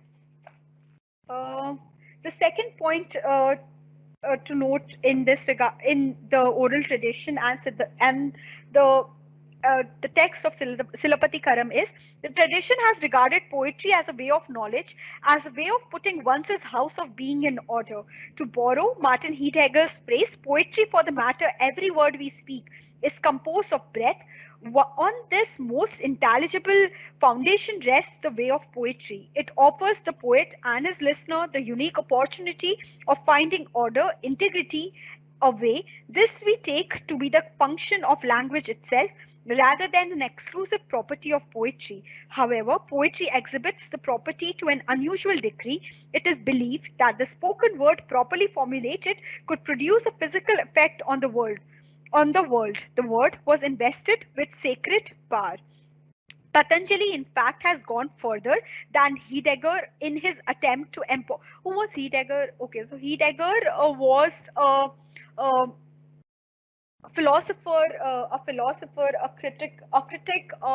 a well-known scholar during the late Romantics, the period of the late Romantics. That is the beginning of the modern period in literature. So Heidegger, the idea of Heidegger, Kant are very important in understanding how the formulation of the idea of existentialism, nihilism, and various other school of thoughts in that regard, absurdism, happens later on in the field of literature. So Patanjali, in fact, had gone further than Heidegger in his attempt to empower the world. This is what he says in his classic formulation of the view in his great commentary on the grammar of Panini. A single word, well used and perfectly understood and conforming to the sacred text, is in heaven and in the world the sacred cow to fulfill every wish. In the Indian tradition, literature, Sahitya, was a way of realizing the absolute Brahman through the meditation of language. Therefore, the attainment of faultless speech, states Bharathari in the Vakya Padya, is the attainment of Brahman. He who knows the secret of its functioning enjoys the immortal Brahman. The literary artifact in itself had no significance. It was this metaphysical bias that distinguished Indian literature from every other literature. A poem can be oral in one form. Discussing the third point, that is the folk ballad. A poem can be oral in one or more of its aspects: composition, transmission, and performance. Writing often plays a role in each of these. An orally composed poem may be transmitted through writing, or a poem may be orally performed with the help of a written. In oral culture, where the performer is unlettered, he composes in performance, and the poem is orally transmitted by one Bart to the another. Writing, as Walter J. Ong points out, introduces into his mind the conception of a text as controlling. The narrative is thereby interferes with the oral composing process. The idea of a fixed text is borrowed from writing. It is alien to oral poetics. So are the ideas of authorship and originality associated with writing. In oral culture, tradition is the legitimate author. It is the Kunstprash that does the thinking for the poet. Mikhail Bakhtin puts it well. Epic discourse is a discourse handed down by tradition. By its very nature, the epic world of the absolute past is inaccessible to personal experience and does not permit an individual personal point of view or evaluation. The discourse of oral poetry is moreover highly intertextual. Oral poems freely borrow from one another and develop through a process of elaboration. No text is free of other texts. In fact, it is commonplace of literary theory that texts are continually in dialogue with other texts, literary and non-literary, over time and space. In oral culture, a text presupposes in its composition a shared oral culture, a shared knowledge between the bard and his audience. It is dependent on its context to help explicate its meaning. Text and context are therefore inseparable. Coming to the fourth point, for generation. Tamil literature must have had a long oral existence before it acquired its present form. For generations, bards have recited or sung the story of Kovalan throughout the Tamil country, embellishing it with myths. It was this story from the oral tradition that was at some point transcribed by a learned poet. Thereafter, both the oral and written versions freely circulated, each drawing upon the other.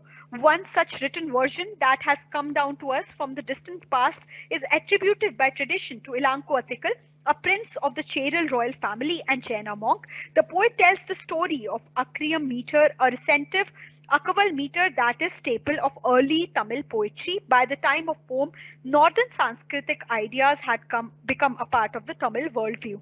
The Silapati Karam is thus a syncretic work that unites and harmonizes elements drawn from various sources. These include Sanskrit Kavya literature that offered Elanco examples of rhetorical conventions, Hindu myths, Jainism, and its heterodox tradition, notably karma, non-violence, and renunciation, and memories of Aryan invasion of southern India. The poem also exploits, as we have observed, the conventions of classical Tamil poetry to achieve new heights of expressiveness. Coming to the fifth point, in the same point, we have the folk ballad reflects the ascendancy of Hinduism and the decline of the heterodox religion by revisioning and Elanco's work. Lenti has composed it from a new perspective that could be regarded as subversive. Other differences are examined below in connection to the folktale. Chandra's Vengeance. So coming to Chandra's Vengeance, a story recited to Mary Fair, what happens in this is that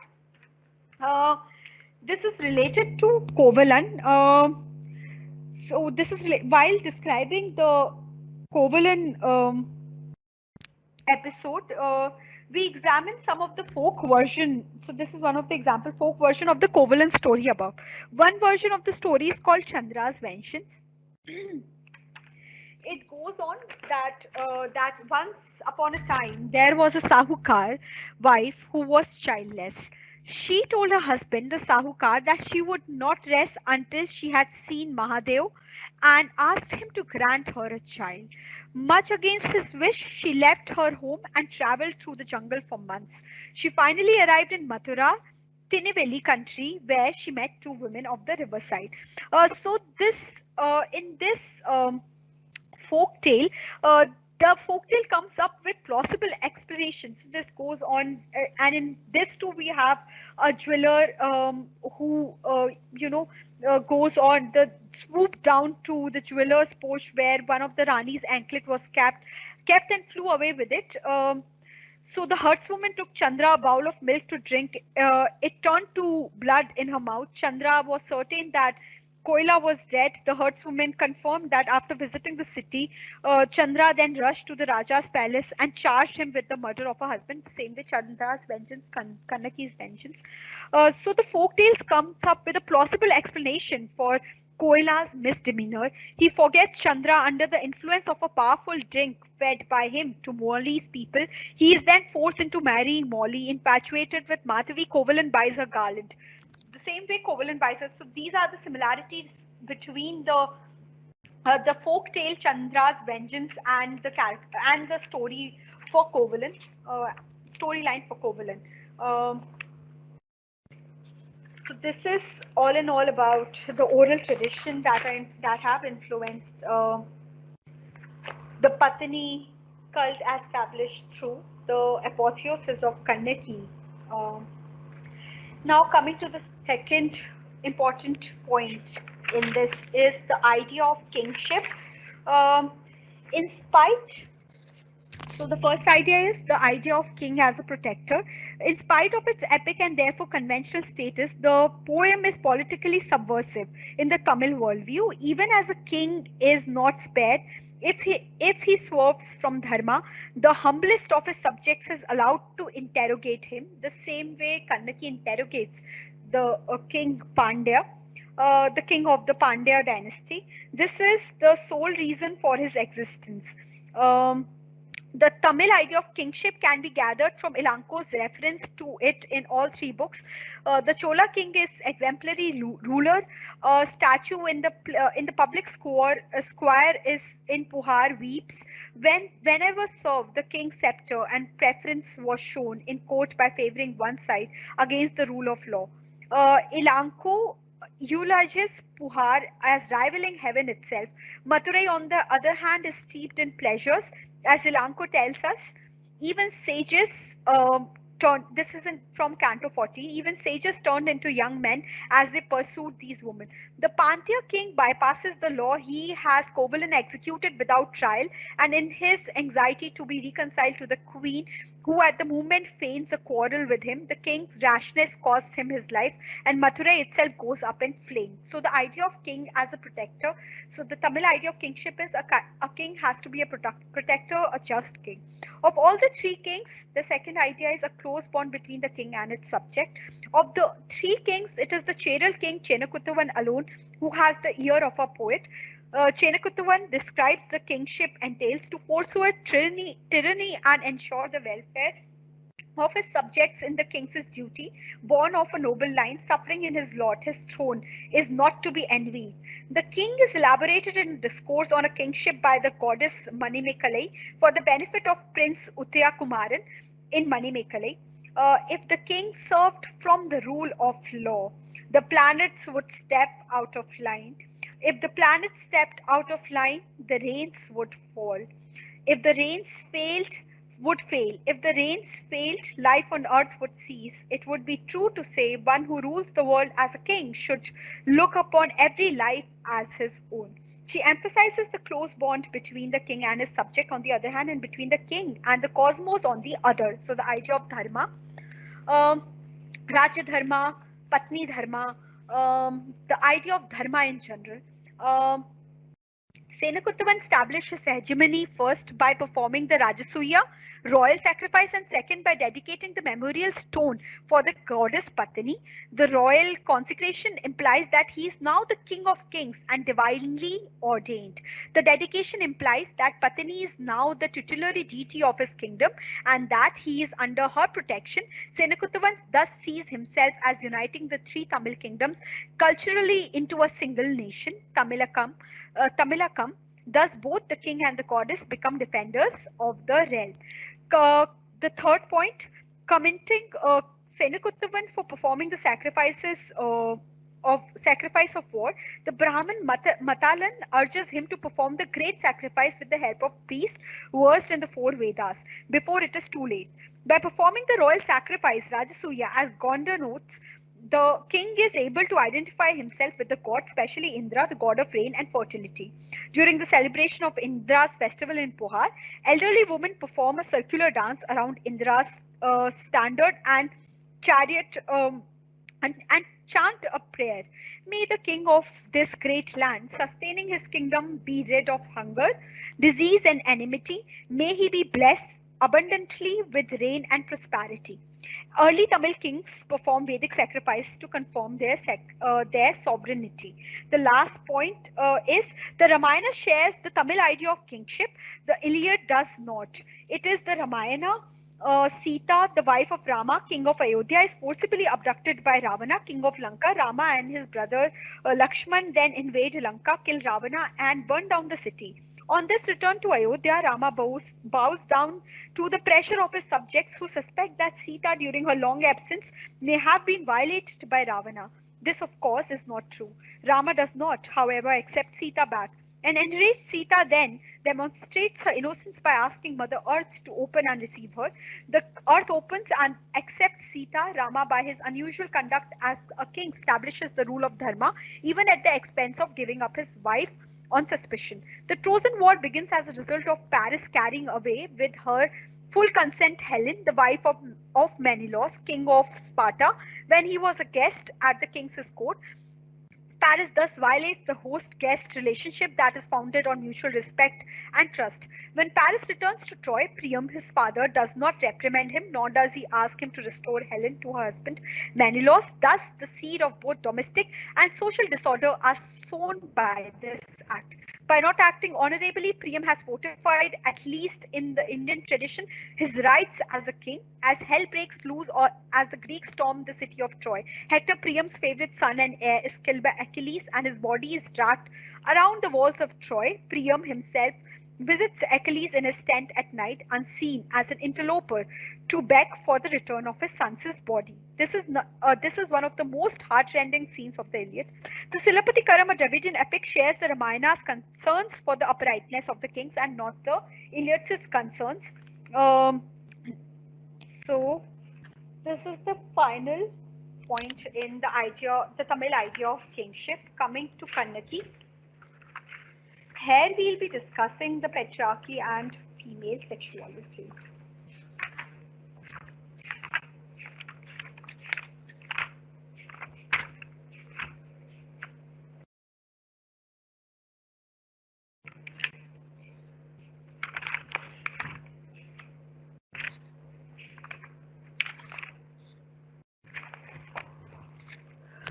So the epic world is dominated by patriarchy, whose sexual fears it reflects. Patriarchy regards female sexuality as a threat to its power and attempts to contain it.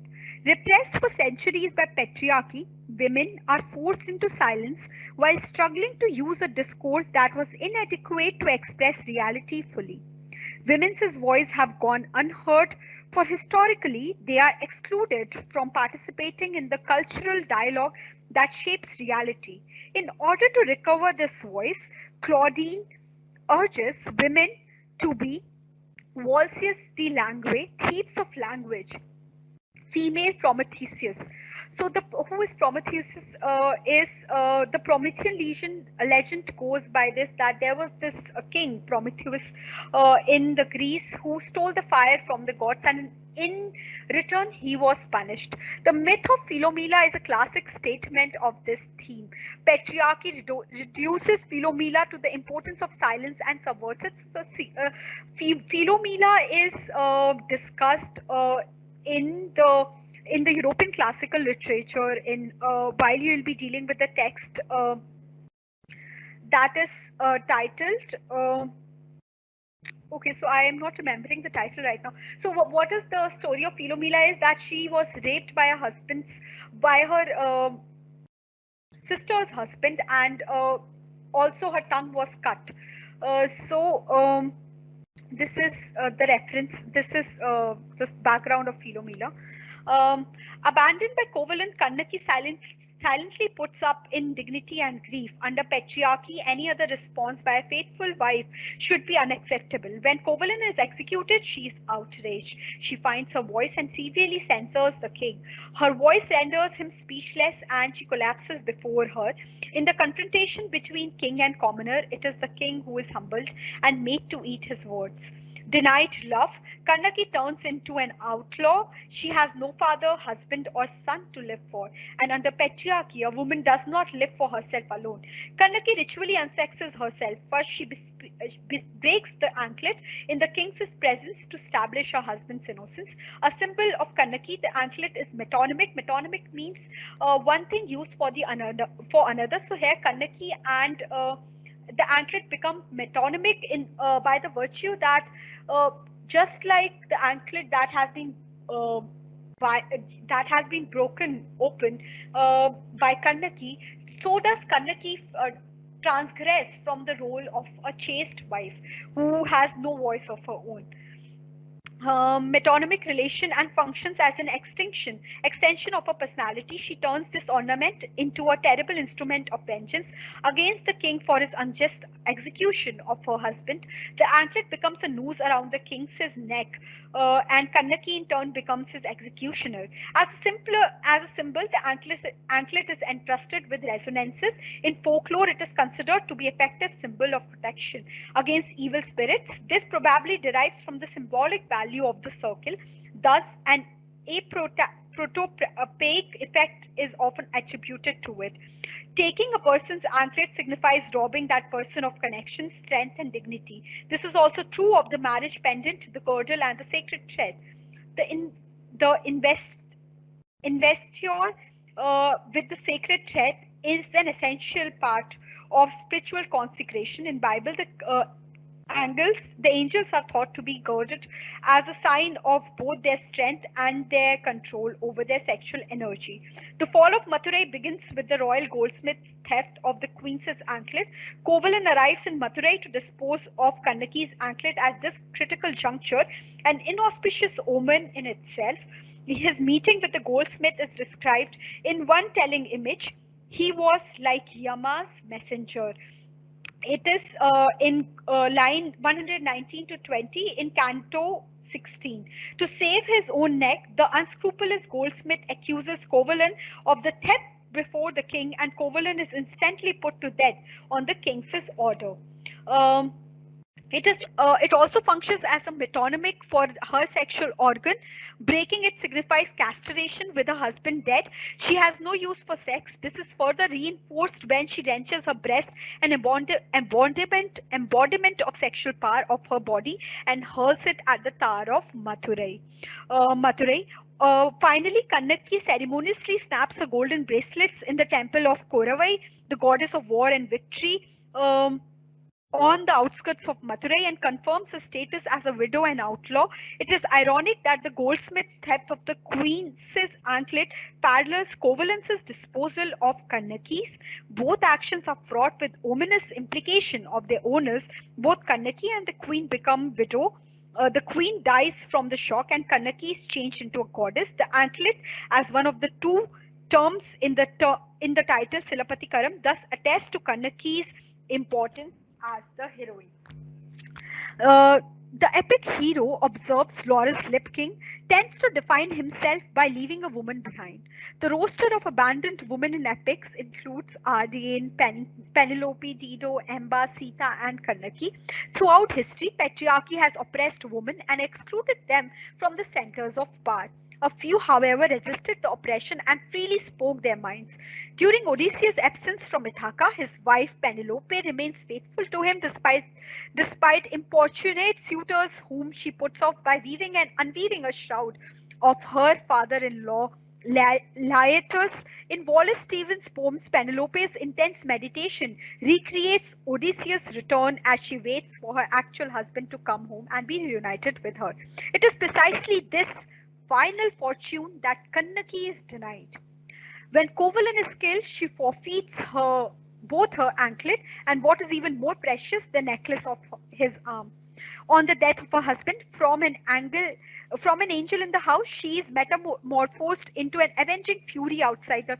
So the idea of being an angel in the house and mad women in the attic is from um, Gilbert and Gobar's essay titled the same, and also is a reference to the idea of is also a reference in Jane Eyre by Shelley Bront. Um, so this idea of woman being a angel in the house and mad woman in the attic is also symbolic because angel in the house being a chaste, uprighteous, moral woman in the house, and a mad woman in the attic because you are never allowed, you're never given, the Kanaki is never given that voice in the whole epic that she gets in the liminal phase of the second book, that is the book of Maturai, where she comes to the public sphere and demands for justice. Um, the Panthea reels under the blow of a curse and openly admits the error of the judgment. So this is about Kannaki and how Kannaki undergoes precisely such an incandescence when she hurls a severed breast on Maturai. Her unprecedented action, she is in fact inscribing her curse, writing it as lasting record. So flinging of birth, the symbol of it is also writing of the curse. It is not just there in in words, but in action too. In action too. So I'm aware of the power. Nowhere in literature that I'm aware of is the power of a woman's body. A body that has through history been possessed, exploited, and abused by patriarchy so fiercely depicted. Abandoned women such as Kannaki have. So this is an introduction by R. Parthasarthi, and according to him, he hasn't seen such a fierce description of such a powerful woman. In Tamil folklore, it is an auspicious omen to see a woman with her hair untied and disheveled. A classical Tamil poem speaks of a bard who is on his own way to meet the king, his patron. He sees a woman with her hair undone approaches approach him, and his thoughts at once turn to the king. Fearing for the king's life, he prays for the safety. So, undone hair are seen as a sign of bad omen, some ill omen. Widowed by her husband's death, Kannaki, with her hair in disarray, storms into the king's presence to demand an explanation. Ilanko transforms her at this moment into a force of nature from Canto 20, line 102 to 106. I am a sinner, cried an onlooker. Tears pour down from her blue lotus eyes. Her hand clasps a single anklet. Lifeless her body, like a forest, her dark hair spread about her. The Pantheon saw her and died of terror.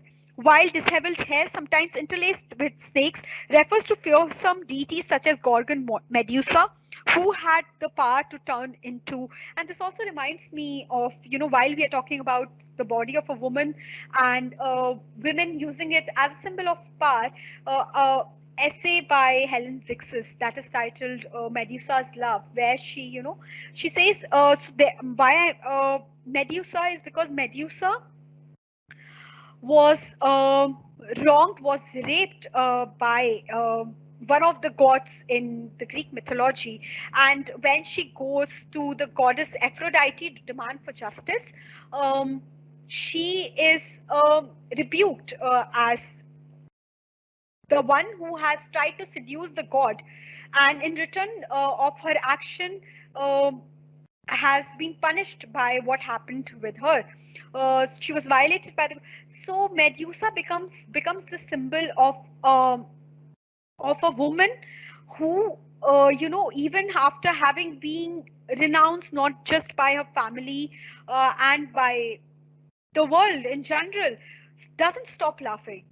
She just does not. Her stare turns the man into stone, which is a powerful metaphor in regards to the fact that that hair Kannaki is uh, in her giving up of her left breast, in her breaking of her anklet, in her breaking of her bangles, is not only saddened by the death of her husband, but is also transforming herself into a deity by transgressing the very threshold that is um, binding. So in order for her to for her to cross from the material, from the physical to the metaphysical, uh,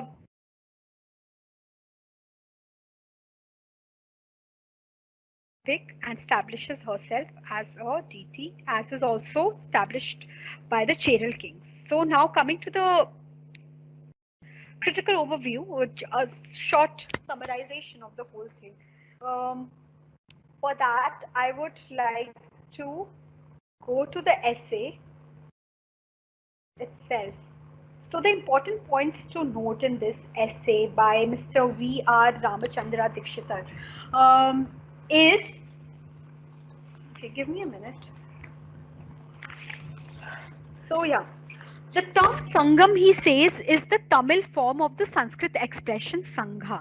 Sangha in any form of association or a group of people is wedded to one pursuit. For example, the Jaina and Buddhist Sanghas, but the Sanskrit word Sanghata is ideologically dissimilar to Tokai, or as simplified as Sangam right here.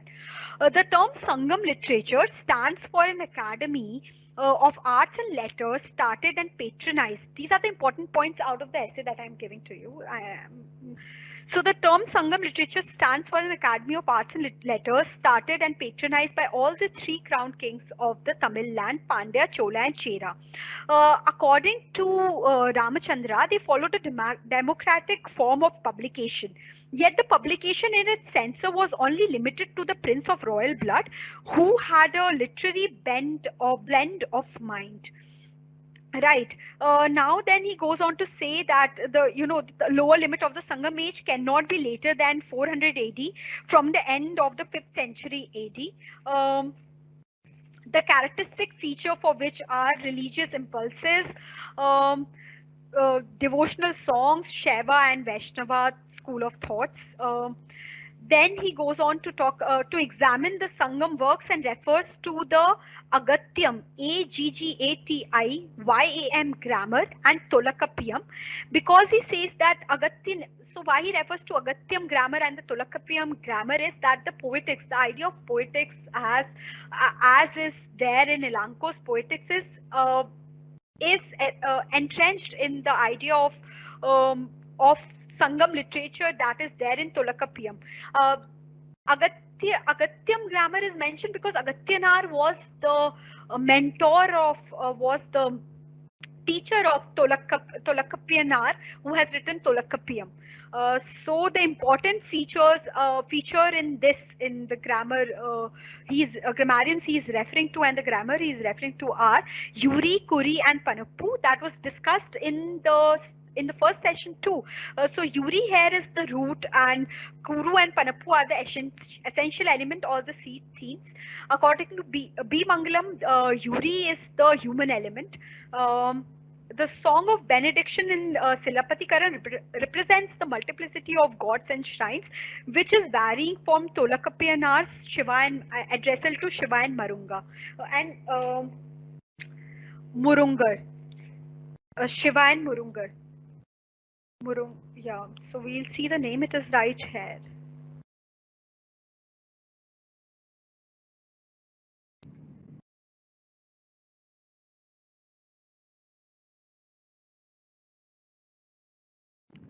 By then, so I'm done with this more or less. I've given you a brief idea, summarization of the whole Sangam period, along with it, the other slides that were discussing the cantos in details, the important symbols, metaphors in it. One important point that I would like to end the session with is that according to Ramachandra, Silapati Karam is representative of the early dramatic compositions. Varpa, Ahavarpa, or blank verse is the metrical form that has been used in Silapati Karam. So yeah.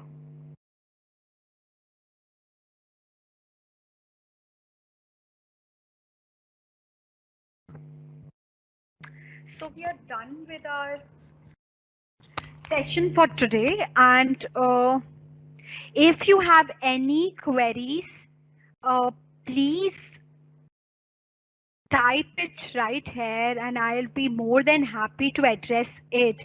I have shared with you the material for Shakuntala, which is very important. Please, I have also marked the lines for you that are important.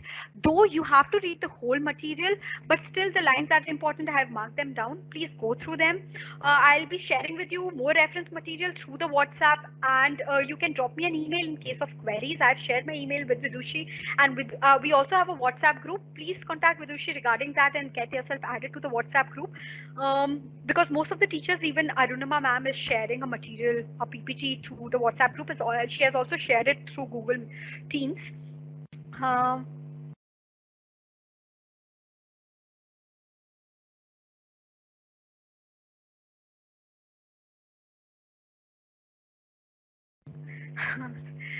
So for ending the class, yeah, I'll end the class. But if you have any queries regarding the text or anything that you did not understand, because I'll be sharing with you the whole reference material and PPT and everything else along with it. And also one more important point that I forgot to mention in few of my sessions is that all the study material is available in the website of SOL, in school, in the official website of the SOL. It is really important, and an extremely important thing to do is that go through the study material.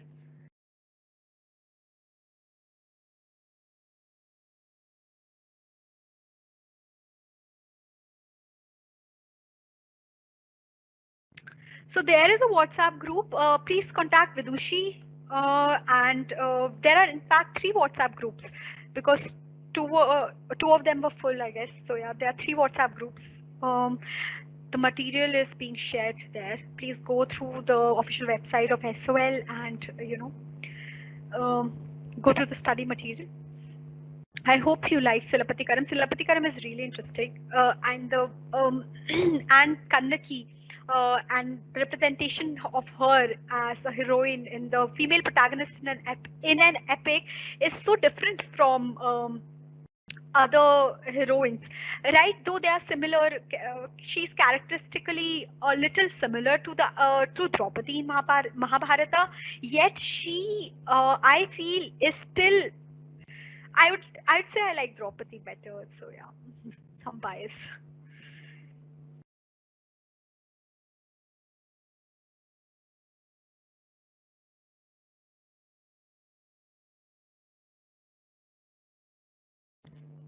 Please drop me a text on Teams, and I'll be sharing with you the sharing with you the group link. That would work, because I am not going to like announce her number right in the live session. Uh, so yes, I cannot see any queries related to the text. If anybody has any question, please, I would be happy to address it.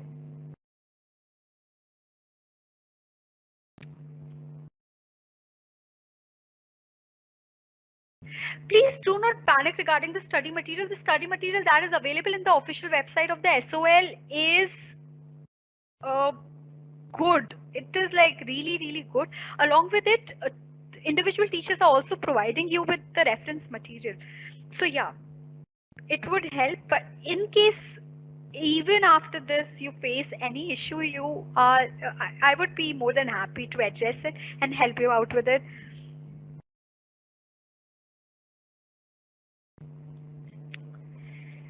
Yeah, from Mahabharata, you can ask me a question, please. Go on. Why not from Silapati Kara? So I would be happy to answer questions from Mahabharata too. Iliad too, European classical too, yeah. So yeah, I forgot the name of that text that Philomela was mentioned from.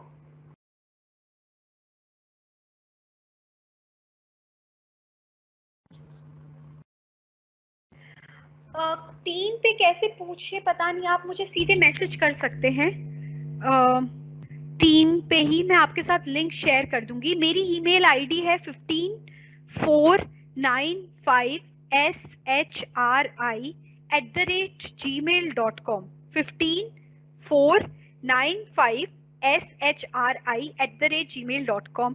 सब small में है, आप मुझे please वहां पे भी mail डाल सकते हैं। And I will be sharing with you the group link there.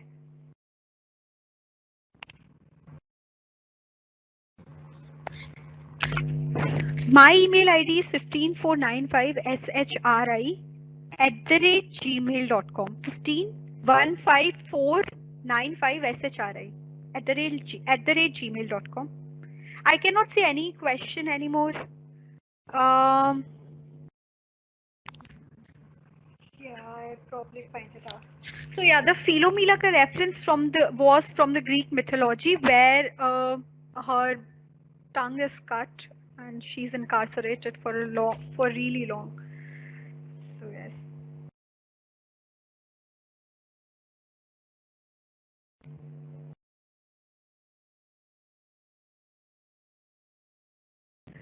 Why would Yudhishthira destroy Indraprastha?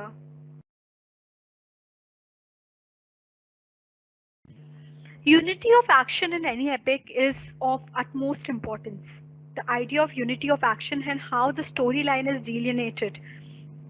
Right. So your question is logically not sound because Indraprastha was made by Maya, so Yudhishthira can't demolish it. Why would Yudhishthira want to demolish Indraprastha? Okay, Krishna played mischiefs with Karna and Bhishma Pitama during the war by deviating them from their motive and used spiritual power. Wasn't that against the dharma? The parvas you are referring to, okay, so what you're referring to is that what Krishna did comes with the whole cosmic understanding of when we were dealing with Shakuntala, I did deal with the idea of cosmology in it.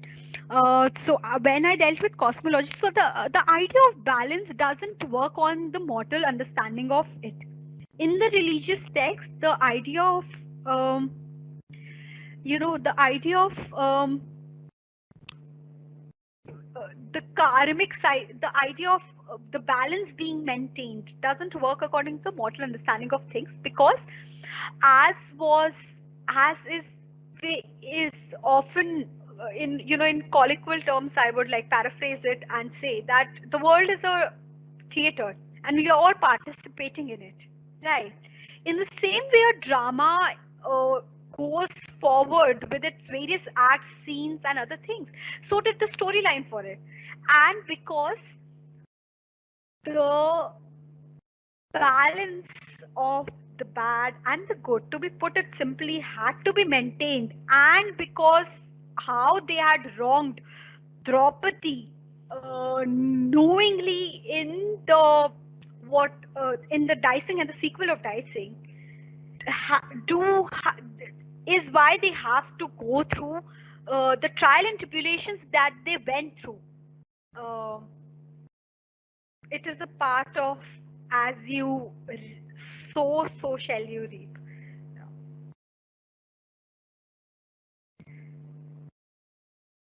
So it is an interesting question though in the Prastha one. I just why would Yudhishthira want to do that? I think you're confusing Yudhishthira with some other character. Are you sure you wanted to ask Yudhishthira? Are there any more questions, please? He doesn't use spiritual powers though, because the element of divine doesn't work. Okay, so you're confusing spiritual with the element of mystical that is there in the Mahabharata, right? While spiritual espouses for the unity, the Leela that you are referring to is how Kautilya or Chanakya would put it, is a part of a Shadyantram that is best not left to divine knowledge. It is being enacted through our actions because we are free. The idea of liberation works through our cognizance of the fact that we are free to act, right? We are cognizant of the fact that we're free to act. But in the cosmic understanding of things, right is right, wrong is wrong, right? Also, we see that they have semi-divine ancestries, so it doesn't work on the same physical material world that we read other texts than epics from. Yeah.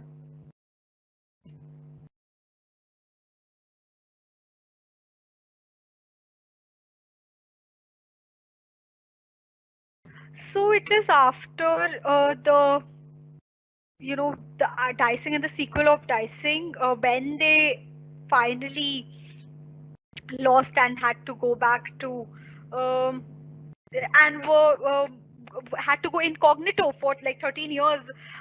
For 1 year they had to go incognito, and for 12 years it was they were exiled. Uh, so it ends after 13 years. When will it end? After 13 years, obviously. Okay. So, okay, I get your question now. Okay, so it is in relation to what you were saying. So it doesn't happen this, the idea of paap ka ghada bharna dheere dheere sort of. So it is the Draupadi incident happened. Fine. Then later on, even after having, coming back, when they come back from this and they ask for their rightful due, they ask for their rightful due, being the firstborn of Pandu, right? Pandu was the firstborn. Dhritarashtra was younger to him. So Dhritarashtra, now what Pandu does is that Pandu being ill, he dies, and how Kunti. Dhritarashtra is the one who has ascended the throne after, like, who comes to the throne, who is thrown, given the kingship after Pandu. So by the virtue of it, it should be Yudhishthira and his brothers who should be given. Yet, the final, I would say, the final thread to the whole weaving of the complicated narrative of Mahabharata is this, that when they are not given their final due, their rightful due, it is that they ask for a certain thing, and instead of giving them that, the other clan, you know, announces war. They say that it is either you fight with us or you do not, but we are not going to give it to you. So that is why Krishna also has to do the Leela and all, because he is standing with the righteous.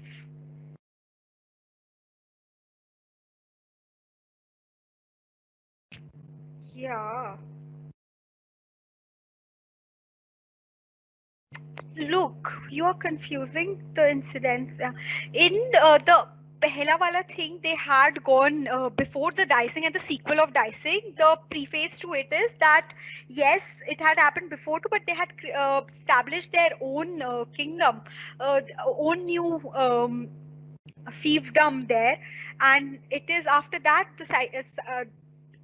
the dicing and the sequel of dicing happens, and even after that they have to go to exile and then incognito for a year, and it is after that that they come back and ask for their rightful due.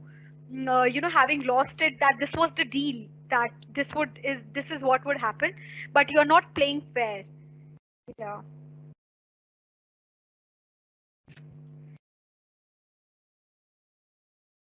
So this is all for today. In case of any queries, please let me know.